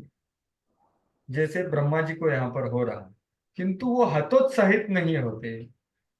क्यों नहीं होते, क्योंकि उन्हें भगवान में पूर्ण श्रद्धा होती है और भगवान भक्तों के कर्तव्य पालन की उन्नति के मार्ग को सुगम बनाते। तो ये सही भक्त का भाव है। उसके सेवा में बहुत सारे चैलेंज आ सकते, वो बहुत, लेकिन वो हतोत्साहित नहीं होता क्योंकि उसका श्रद्धा है। तो ये हमारे हृदय में हमने देखना चाहिए, क्योंकि चैलेंज भौतिक जगत में तो चैलेंज तो आने वाला है, लेकिन हमारी श्रद्धा के ऊपर प्रश्न उठता है, हमारी कितनी श्रद्धा है। तो यही भाव ये श्लोक में बताया है, यहाँ पर मैंने लिखा है 3:10-5। तो यहाँ पर ब्रह्मा जी वो कमल के ऊपर बैठे हैं, सब अंधेरा है, वो हिल रहा है, कमल हिल रहा है, पानी हिल रहा है, तो वो बहुत चिंतित है, लेकिन चिंता से ग्रस्त है, लेकिन माया का शिकार नहीं बनते क्योंकि उनकी श्रद्धा भगवान पे है। तो हमें भी चिंता सताएगी, माया के अटैक होंगे, लेकिन हम माया के शिकार नहीं बनेंगे। कब, जब हम भगवान का शरण लेंगे पूरी श्रद्धा से। हाँ, पढ़िए आगे तो भाषांतर 18। हे निष्पाप विदुर, जब ब्रह्मा विचार मग्न थे तो उनके नथुने से सहसा एक वराह का लघु रूप बाहर निकल आया। इस प्राणी की माप अंगूठे के ऊपरी हिस्से से अधिक नहीं था। हाँ, आगे पढ़िए 19। हे भरतवंशी, तब ब्रह्मा के देखते ही देखते वह वराह विशाल का हाथी जैसा अद्भुत विराट रूप धारण करके आकाश में स्थित हो गया। पढ़िए आगे। आकाश में अद्भुत सुकर जैसा रूप देखने से आश्चर्यचकित ब्रह्मा मरीचि जैसे महान ब्राह्मणों तथा चारों कुमारों एवं मनु के साथ अनेक प्रकार से तर्क वितर्क करने लगे। हाँ, आगे पढ़िए 21। क्या शुक्र के बहाने से यह कोई असामान्य व्यक्तित्व आया है। यह अति आश्चर्यप्रद है कि वह मेरी नाक से निकला है। तो ब्रह्मा जी को आश्चर्य हो रहा है। हाँ, पढ़िए आगे 22। प्रारंभ में यह शुक्र अंगूठे के सिरे से बड़ा न था, किंतु क्षण भर में वह शिला के समान विशाल बन गया। मेरा मन विक्षुब्ध है, क्या वे पूर्ण पुरुषोत्तम भगवान श्री विष्णु है। हाँ, तो अभी वो भी ब्रह्मा जी को भी ये जो पहले इतना छोटा था, फिर एक अंगूठे के तरह बना, वो फिर एक शिला के तरह विशाल बन गया, तो वो सोचने लगे यार शायद भगवान है। तो प्रभुपाद जी वही बोले, भगवान के अवतार के असामान्य लक्षण ब्रह्मा तक को भी मन को मोहित कर सकते हैं। 23 पढ़ी। जब ब्रह्मा अपने पुत्रों के साथ विचार विमर्श कर रहे थे तो पुरुषोत्तम भगवान श्री विष्णु ने विशाल पर्वत के समान गंभीर गर्जना की। हाँ, तो ये सब अभी विचार विमर्श कर रखी है, क्या है ये, क्या है, सब लोग देख रहे हैं ना, उधर सब ऋषि मुनि भी है, तो वो चर्चा कर रहे हैं। तो तब भी फिर ये भक्तों का चर्चा देखकर भगवान ने क्या किया, गर्जना किया। गर्जना, अभी ब्रह्मा श्री भगवान के शुक्र अवतार के प्रकट होने के विषय में अनुमान ही लगा रहे थे कि भगवान ने अपनी गंभीर वाणी द्वारा गर्जना करके ब्रह्मा के अनुमान की पुष्टि कर दी।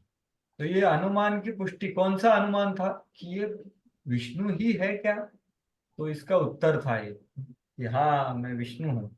आप सही बोल रहे, सही अनुमान लगा रहे हैं और ब्रह्मा जी, ऐसा भाव है। हाँ, 24 पढ़ी। सर्वशक्तिमान श्री भगवान ने पुनः असाधारण वाणी से ऐसी गर्जना करके ब्रह्मा तथा अन्य उच्चस्थ ब्राह्मणों को जीवंत कर दिया, जो सारी दिशाओं में गूंज उठी। हाँ, तो वो इतने ऐसी जबरदस्त गर्जना की जिससे बहुत पूरी सारी दिशाओं में बहुत प्रभाव पड़ा उसका। तो पर्वत सदृश शुकर रूप में विष्णु के अद्भुत तथा विराट अवतार के प्रकट होने पर उनमें किसी प्रकार का भय उत्पन्न नहीं हुआ। तो ये जो ऋषि मुनि हैं उनमें कुछ भी भय नहीं हुआ, यद्यपि भगवान की गूंजती वाणी कोलाहल पूर्ण और सभी दिशाओं में भयानक रूप से प्रतिध्वनित हुई, मानो उन असुरों के लिए खुली धमकी हो जो उनकी सर्वशक्तिमत्ता को चुनौती दे रहे हो। तो भगवान की ये गर्जना का प्रभाव दो अलग लोगों के दो अलग तरह से हुआ। तो इसका आगे चर्चा करेंगे हम, पढ़िए आगे 25वां श्लोक। जब जनलोक, तपलोक तथा सत्यलोक के निवासी महर्षियों तथा चिंतकों ने भगवान शुक्र की कोलाहल पूर्ण वाणी सुनी तो सर्व कृपालु श्री भगवान की सर्व कल्याणमय ध्वनि थी, तो उन्होंने तीनों वेदों से शुभ मंत्रों का उच्चारण किया। हाँ, तो अभी देखो ये जो ऋषि मुनिगण हैं वो तो थे ही सत्यलोक पे, लेकिन बाकी जनस तप लोक के भी निवासी ये भी सब सुने। तो उन्होंने फिर तुरंत क्या चालू कर दिया, तीन वेदों के शुभ मंत्रों का उच्चारण चालू। तो ये है आदान प्रदान। वो जाने कि भाई ये विष्णु है, तो इनको प्रसन्न कैसे करेंगे, अगर हम वेदों के वाणी को उच्चारण करेंगे तो यहाँ पर मायामय शब्द के ऊपर प्रभुपाद जी तात्पर्य लिखते हैं। मायामय, यहाँ पर ये माया का हमेशा हम अर्थ लेते हैं, माया मतलब भ्रम, तो वो अर्थ नहीं है इधर, मोह। यहाँ पर माया का अर्थ है कृपा या ज्ञान, तो उसका ही प्रभुपाद जी वर्णन करते हैं।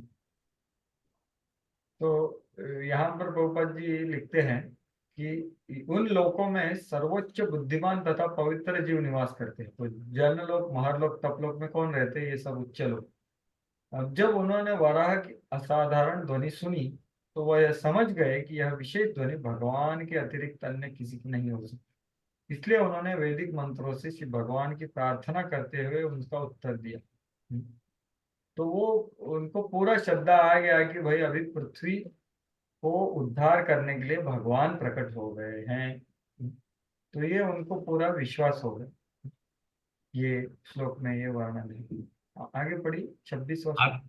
हाथी के समान क्रीड़ा करते हुए महान भक्तों द्वारा की गई वैदिक स्तुतियों के उत्तर में पुनः गर्जना करके उन्होंने जल में प्रवेश किया। श्री भगवान वैदिक स्तुतियों के लक्ष्य है, अतः वे समझ गए कि भक्तों की स्तुतियां उन्हीं के लिए की जा रही है। हाँ, तो ये आदान प्रदान हो रहा है। तो यहाँ पर श्री सुखदेव गोस्वामी उनके क्रीड़ा का वर्णन कर रहे हैं कि भाई वो गर्जना करते हुए वैदिक स्तुतियों का लक्ष्य वो भगवान ना, तो ये समझ गए कि ये मेरी स्तुति कर रहे हैं। ब्रह्म अवधार्य आत्मगुणानुवादम।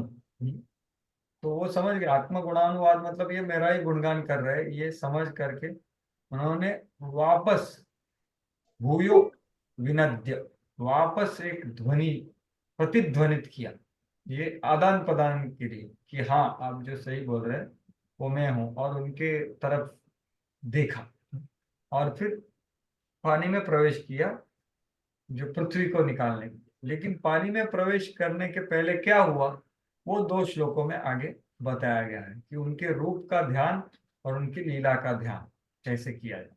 तो वे अगले 2 श्लोक हैं। तो उसके पहले यहाँ पर प्रभुपाद जी बहुत इंटरेस्टिंग लिखते हैं।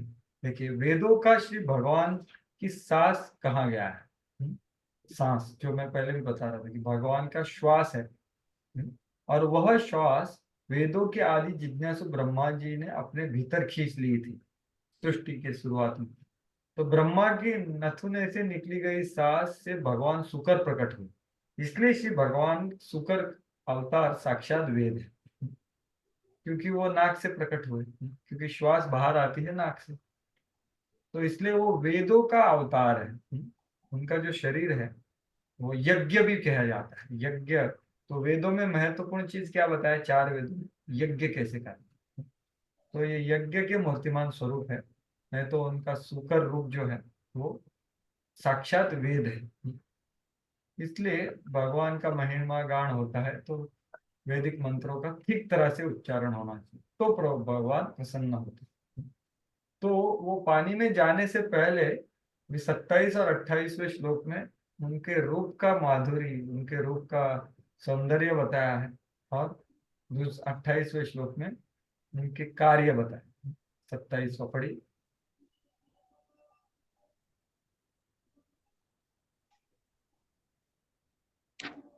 आप म्यूट है प्रभु जी, अनम्यूट करके पढ़िए। पृथ्वी का उद्धार करने हेतु जल में प्रवेश करने के पूर्व भगवान वराह अपनी पूंछ फटकारते तथा अपने कड़े बालों को हिलाते हुए आकाश में उड़े। उनकी चितवन चमकीली थी और उन्होंने अपने खुरों तथा चमचमाती सफेद दाढ़ों से आकाश में बादलों को बिखरा दिया। हाँ, तो वो अपने पूंछ हिला रहे थे और इतने बड़े थे कि उन्होंने बादलों को हिलाया, आकाश में उड़े, और उन्होंने ये ऋषि मुनियों के ऊपर चितवन की। वो बहुत ही प्रभावशाली थी, ज्योतिर, और अपने खुरों से चमचमाती सफेद दाढ़ों से आकाश में बादलों को बिखरा दिया पूरा, खुरों से। और ये यहाँ पर वर्णन है। तो प्रभुपाद जी भी लिखते हैं वराह के कुछ दिव्य फीचर्स है, अभी फीचर्स मतलब गुण नहीं है, तो ये भगवान का रूप का वर्णन है। महिध्र, तो भगवान का जो जो उनका जो ये था, एक बहुत विशाल आकृति थी। तो महिध्र का अर्थ विशाल पर्वत होता है, क्योंकि वो पृथ्वी को, देखो यहाँ पर पृथ्वी बताया है, लेकिन हमें जानना चाहिए कि उन्होंने भूमंडल को उठाया। पूरा भूमंडल गर्भोदक सागर में गिरा था, तो भूमंडल को उन्होंने उठाया, ना कि पृथ्वी को। तो ये है, तो भूमंडल को उठाना है तो उनका साइज कितना बड़ा होना चाहिए सोचिए।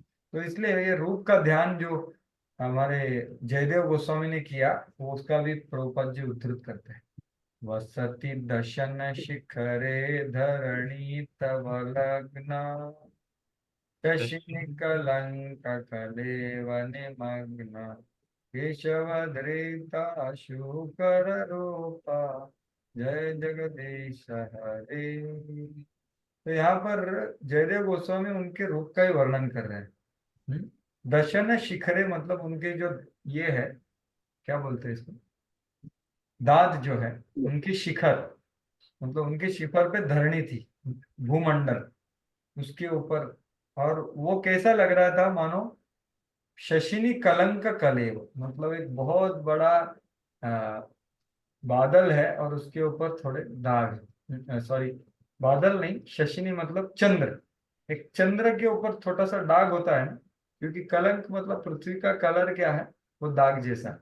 लेकिन भगवान का रूप बहुत बड़ा है, वो शशिन एक चंद्र की तरह, उसके जैसा दिखने वाले शुक्र रूप को जय, ऐसा बोल रहे हैं। तो ये आगे का श्लोक है लीला के ऊपर उनका ध्यान, उनकी क्रिया क्या कर रहे हैं। ये तो रूप के बारे में बताया, भी लीला के बारे में 28वें श्लोक में बता रहे हैं। हाँ पढ़िए तो भाषण। वे साक्षात प्रभु श्री विष्णु थे, अतएव दिव्य थे। फिर भी शुकर का शरीर होने से उन्होंने पृथ्वी को उसकी गंध से खोज निकाला। उनकी दाढ़ी अत्यंत भयावनी थी। उन्होंने स्तुति करने में व्यस्त भक्त ब्राह्मणों पर अपनी दृष्टि दौड़ाई। इस तरह वे जल में प्रविष्ट हुए। हाँ, तो यहाँ पर लीला ध्यान मतलब क्या? क्रोड़ोपदेश स्वयं अध्वरांगा, मतलब क्रोड़ मतलब ये जो इनका वास्तविक रूप कैसा था, एक वराह जैसा था। क्रोड़ मतलब वराह, शुकर। तो शुकर जैसा रूप लिया, मतलब वो शुकर जैसा ही कार्य करेगा। तो प्रभुपाद जी भी तात्पर्य में लिखे हैं, शिव भगवान किसी भी जीव का भूमिका पूरी तरह से निभाते हैं। तो शुकर को कुछ ढूंढना है तो वो कैसा करता है, नाक से हिला के वो सूंघता है। तो वैसा का वैसा, जैसा शुकर करता है वैसा ही सभी कार्य उन्होंने किया। तो हमने उसको गलत नहीं मानना चाहिए, ये पूर्ण दिव्य शुकर है। तो यही यहाँ पर प्रभुपाद जी ने तात्पर्य में लिखा है। शुकर का विराट रूप निश्चय ही समस्त अभक्तों के लिए अति भयावना था, किंतु भगवान के शुद्ध भक्तों के लिए तनिक भी भयावना नहीं था। विपरीत इसके, वे अपने भक्तों पर इतनी प्रसन्नता से दृष्टिपात कर रहे थे कि उन्हें सर्वों का दिव्य सुख का अनुभव हो।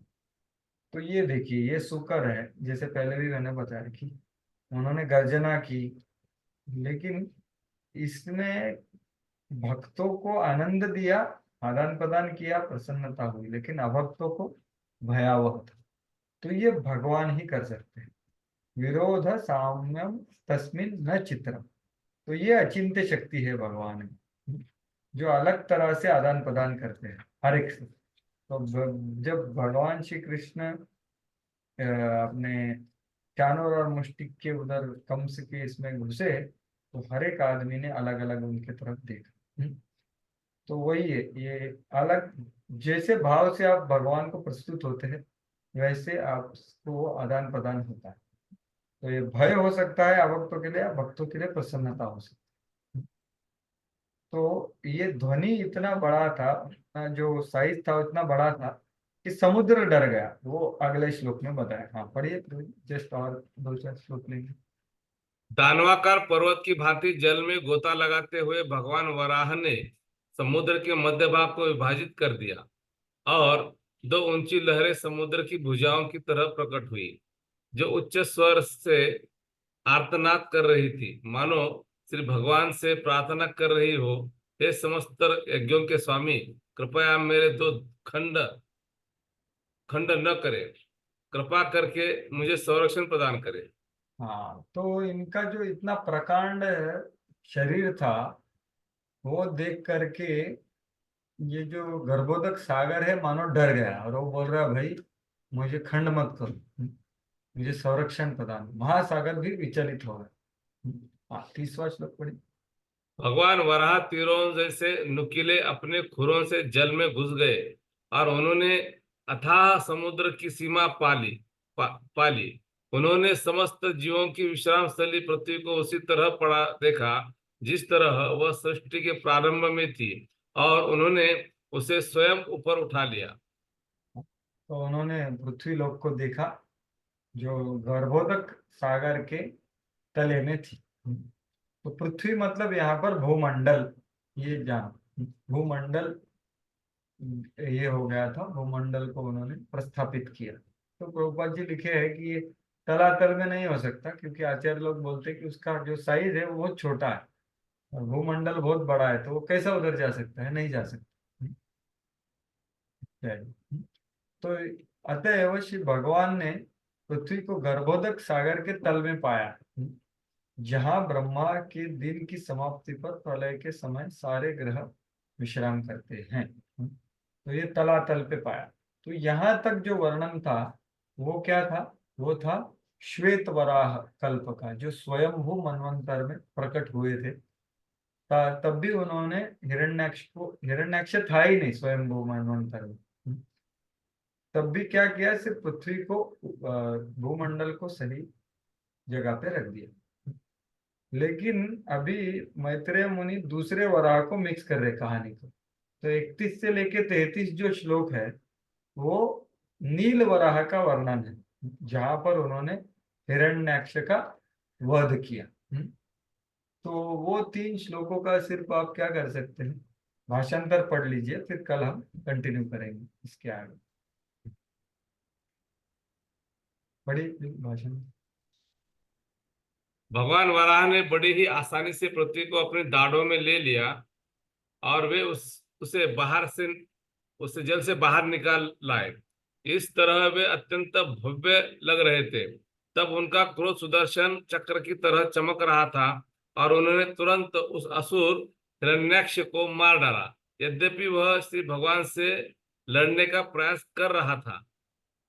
तो ये है नील वराह का वर्णन। तो ये मैंने ऑलरेडी बताया आपको, जीव गोस्वामी के अनुसार ये 2 अलग प्रलय इसमें हो रहा है। एक चक्षुष मनवंतर में दिति के गर्भ से ये हिरण्यकशिपु हिरण्याक्ष पैदा हुए, और ये प्रहलाद महाराज का लीला, ये सब चक्षुष मनवंतर में है। तो ये 2 अलग लीलाएं एक साथ वर्णन कर दिए, भेदेपि एकवत वर्णनम। तो ये आपने पहले सुना होगा। हाँ, भाषांतर पढ़ लीजिए। तत्पश्चात भगवान वराह ने उस असुर को जल के भीतर मार डाला, जिस तरह एक सिंह हाथी को मारता है। श्री भगवान के गाल तथा जीभ उस असुर के रक्त से उसी तरह रंग गए जिस तरह हाथी नील लोहित पृथ्वी को खोदने से लाल हो जाता है। हाँ, तो रक्त वराह भी बोला जाता है उनको, क्यों? क्योंकि उसके रक्त की वजह से उनका रंग थोड़ा बदल गया। तो उनकी जीभ मतलब उनकी सोंड एक्चुअली। हाँ, तो इसलिए यहाँ पर हाँ 33 पड़ी ये तब बात। तब हाथी की तरह क्रीड़ा करते हुए श्री भगवान ने पृथ्वी को अपने सफेद टेढ़े दांतों के किनारे पर अटका लिया। उन्होंने अपने शरीर का वर्ण तमाल वृक्ष जैसा नीलाभ धारण किया और तब ब्रह्मा इत्यादि ऋषि उन्हें पूर्ण पुरुषोत्तम भगवान समझ सके और उन्होंने सादर नमस्कार किया। ठीक है, तो अभी यहाँ पे विराम देते हैं और कल ये प्रार्थनाओं से शुरुआत करेंगे। तो अभी 8:35 हो गए हैं, तो किसी को कुछ व्यक्त करना है तो रुक सकते हैं, नहीं तो ऑफिशियली हम यहाँ पर विराम देते हैं। रुकना है तो रुकना है तो रुक सकते हैं, जिसको जाना है वो खुशी से जा सकते हैं। अंतरा श्रीमद् भागवतम की जय, श्रील प्रभुपाद की जय। हरे कृष्ण। हरे हरि बोल कृष्णा। प्रभु। हरि बोल प्रभु। हरे कृष्ण। हरे कृष्ण प्रभु, मुझे एक सवाल पूछना है। हाँ बोलिए प्रभु जी। कौन बोल रहे हैं? महायोगी दास बोल रहा हूँ। हाँ महायोग। यस प्रभु। 24वें श्लोक में तात्पर्य में लिखते हैं कि सर्वशक्तिमान श्री भगवान ने पुनः असाधारण वाणी से ऐसी गर्जना करके ब्रह्मा तथा अन्य उच्चस्थ ब्राह्मणों को जीवंत कर दिया। 24वें जीवंत कर दिया। तात्पर्य में ना, तात्पर्य ने सरलार्थ में सर्वशक्तिमान श्री भगवान ने पुनः असाधारण वाणी से ऐसी गर्जना करके ब्रह्मा तथा अन्य उच्चस्थ ब्राह्मणों को जीवंत कर दिया। एक्चुअली ये जीवंत करना मतलब खुश किया एक्चुअली। ब्रह्मांडम हर्षयामास हरिस्ताच्च द्विजोत्तमा स्वर्गित जितेन कुकुभः। अगर आप ये पढ़ोगे ना भाषण कर ओरिजिनल, एक सेकंड इंग्लिश में क्या है देखता हूँ। 24 ना। इंग्लिश में हाईली हाँ एलिवेटेड। प्रभु। हाँ, इंग्लिश में देखो यही प्रॉब्लम है भाषांतर का। तो इंग्लिश में ऐसा नहीं लिखा प्रभु जी। इंग्लिश में क्या लिखा है? The omnipotent supreme personality of Godhead enlivened Brahma and other highly elevated Brahmanas. Enlivened, तो उन्होंने एनलाइवन्ड का जीवित कर दिया है, ऐसा भाषांतरित किया है। ये थोड़ा ओके, थैंक यू। उचित नहीं है। ये ये किसका ये है भाषांतर है? हर्षयामास। देखो हर्षयामास का जीवंत कर दिया, ये दिया है। तो ये गलत है। ये जो है वर्ड टू वर्ड मीनिंग ये गलत है। इसका एनलाइवंड है। एनलाइवंड मतलब जीवित करना नहीं, एनलाइवंड मतलब क्या बोलेंगे, प्रेरित किया या वैसा भाव है। ठीक है।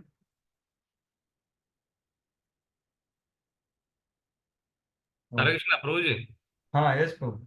अ, रामनवमी का उत्सव जो है वो दोपहर के बाद है। तो हाँ, मैंने भी देखा। तो क्या करना है आप बताइए। प्रभु जी बढ़ाएंगे, अगले तीसरे हफ्ते हो सके तो पॉसिबल हो तो तीसरे हफ्ते ले लेंगे। ओके, तो रामनवमी को क्लास नहीं रखेंगे ना फिर। हाँ, नहीं रखेंगे। ठीक है प्रभु जी। नहीं तो फिर दोपहर में रखना है क्या? नहीं, दोपहर में तो हो ही नहीं सकता। नहीं, दोपहर में पॉसिबल नहीं प्रभु जी। ठीक है, तो इस फ्राइडे को तो रखना ही पड़ेगा फिर। मुझे कोई ऑब्जेक्शन नहीं किसी और को तो। पूछ लीजिए, क्योंकि क्या है, नेक्स्ट फ्राइडे को मेरा उपस्थिति नहीं है। मेरे को दूसरा अच्छा। क्लास है 5:30 बजे। 5:30 से 7:30 मेरे को एक क्लास है ऑनलाइन। मतलब 25 से लेकर के 2 वीक के लिए, वो राधेश्याम प्रभु से आया है रिक्वेस्ट। तो उसको मैं बदल नहीं सकता, क्योंकि वो मॉरिशस का कुछ तो है ऑनलाइन क्लास। अच्छा, तो माधुरी किशोरी माता जी, आपको कुछ प्रॉब्लम है फ्राइडे को क्लास के लिए? हरे कृष्णा प्रभु जी, दंडवत प्रणाम। हाँ, हाँ, बोलिए माता जी। प्रभु जी एक्चुअली ना, जब कन्हैया कृष्ण प्रभु जी क्लास लेते थे ना, और थोड़ा सिलेबस बचता था तो मंडे टू थर्सडे लिया करते थे 2 वीक। और अगर क्लास का थोड़ा सिलेबस बचता था तो वो नेक्स्ट वीक कंटिन्यू करते थे, मीन्स थर्ड वीक में कंटिन्यू करते थे। फ्राइडे सैटरडे क्लास नहीं होता था प्रभु जी। हाँ, तो वही रिक्वेस्ट है प्रभु जी, क्योंकि ऑलरेडी हम लोग गृहस्थ हैं प्रभु जी, हमारी सेवा, घर की सेवा, ड्यूटीज की सेवा सब होता है। मंडे टू थर्सडे ही बहुत हो जाता है प्रभु जी, मेरे हिसाब से तो ऐसा है। बाकी सब भक्तों का देखिए, क्योंकि फ्राइडे सैटरडे भी अगर जाएगा, ऑलरेडी बच्चों का भी रहता है, तो नहीं हो पाता है प्रभु जी। मंडे टू थर्सडे ही है, आप थर्ड वीक कंटिन्यू करिए उसको, क्योंकि प्रभु जी ऐसे ही लेते थे कन्हैया कृष्ण प्रभु जी, और वो हमें कंफर्टेबल लगता था प्रभु जी। वरना वो ज्यादा हो जाता है फिर प्रभु जी, क्लासेस पूरा वीक चला जाता है उसमें, क्योंकि और सेवा भी होती है लेकिन प्रभु जी। रामनवमी को हम क्लास नहीं ले रहे ना इस बार। पर प्रभु जी मंदिर में तो सेवा रहता है ना प्रभु जी, अभी रामनवमी का सेवा है, फिर मंदिर एकादशी मंदिर का में सेवा। सेवा रहेगी प्रभु जी, दिन भर सेवा रहेगी मंदिर में। दिन भर नहीं प्रभु जी, एकादशी की भी सेवा है, सैटरडे की भी सेवा है, बच्चों का स्कूल में भी प्रोग्राम है बीएमएस का, उधर भी सेवा है प्रभु जी, सब सेवाएं हैं प्रभु जी, फुल वीक सेवा है। हाँ, वो तो सही है। तो प्रभु जी बहुत हेक्टिक हो जाता है उसमें, और जिसमें हमारा एग्जाम भी है 28 को प्रभु जी, उसकी भी पढ़ाई करनी है हमें। तो देखिए, तो फिर रामनवमी का तो क्लास एक दो 2 दिन का प्रॉब्लम है। एक रामनवमी का है, और एक मेरा 25 का मेरा खुद का क्लास चालू हो रहा है, और आप बोल रहे हैं नेक्स्ट वीक। तो नेक्स्ट वीक में तो मेरा पूरा ये जो 25 से चालू हो रहा है ना, वो नेक्स्ट वीक में आएगा। तो नेक्स्ट वीक में आपका नहीं ले सकता मैं, क्योंकि ऑलरेडी दूसरा सेवा है मेरे को। मैं तो देखिए प्रभु जी, बाकी आप भक्तों का भी देखिए, क्योंकि प्रभु जी मंडे टू थर्सडे रखते थे क्लास, और जो सिलेबस बचता था वो नेक्स्ट वीक, 2 वीक के बाद जो थर्ड वीक पड़ता था उसी में कंटिन्यू करते थे। हाँ, तो अगले वीक में भी मेरे को शक्य नहीं है। तो उसके आगे देखना पड़ेगा। तो आप विजय केशव प्रभु से बात कीजिए, और कितने लोगों को चैलेंज है।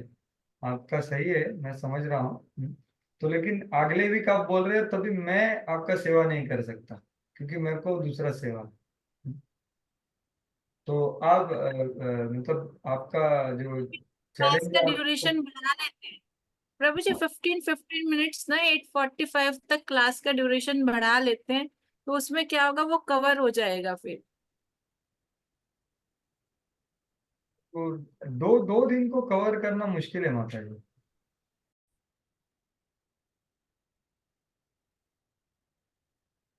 ओके, ठीक है। तो विजय केशव प्रभु शायद इस फ्राइडे को ले सकते हैं, शायद हाँ, थोड़ा। ले लेंगे भी, ले लेंगे इस फ्राइडे को। तो रिकॉर्डिंग, अगर अगर कुछ समस्या है तो रिकॉर्डिंग सुनने का प्रयास करें।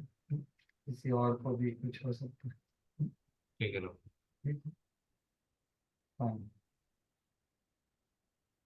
और बहुत सारे पता नहीं, भक्तों को अनुरोध कीजिए कि वीडियो वगैरह ऑन रखें। विजय केशव प्रभु, हाँ, बोलता हूँ इसको। आप बता दीजिए कि यस, यस। तो सही तरह से अटेंड कर सकते हैं। ठीक, ठीक है। तो किसी का कुछ है नहीं चर्चा, तो हम यहाँ पर विराम देते हैं। कल 33वें श्लोक से आगे प्रार्थनाओं को शुरुआत करें। ठीक है।